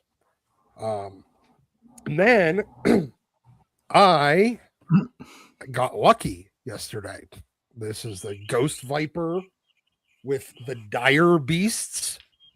I picked this up at Walmart and on clearance. It was the only one they had, marked down from $60 to $15. So I got really fucking 75% off. That's pretty good. Yeah. If they would have had more, I'd be army building. I wasn't really terribly interested in the Ghost Vipers, but at 75% off, I am very interested in the Ghost Vipers. At $60, no. At $15, yes. If they would have had more, I would have cleared them the fuck out. Instead, they only had one, and I still cleared them out, I guess, because I bought it. So there are my recommendations for this week. And I always I'm really enjoying recommending toys on this show these days. Well, we miss Aaron, but we hope he's having a good time at MegaCon. But I think we had a great show with Reedy and Russ stepping in. Congratulations on your projects and getting the word out there, and continued success in all your stuff you're doing. It's awesome having great people on the indie scene really going out there and putting their blood, sweat, and tears in their books, and we really appreciate it. No, thank you for having us on. Appreciate the promotion. And thank you to shout out to the person who just backed Fiendish, because we're about $50 away from 80K total across both campaigns because of you. So thank you. And thank you, Wes, for having me on as well. I appreciate it. Chat, you guys are awesome. Panelists, you guys are all awesome. It's always a good time. You're always welcome here, Reedy. Yeah, ditto. We got some backers today as well. Thanks very much. Chat was great. Everybody here is great. Thank you very much. Yeah, they said you went over 3K. That's awesome, dude. Yeah. Congratulations. So everybody have a fun weekend. Enjoy the NCAA tournament. Enjoy MegaCon or whatever it is that you're doing.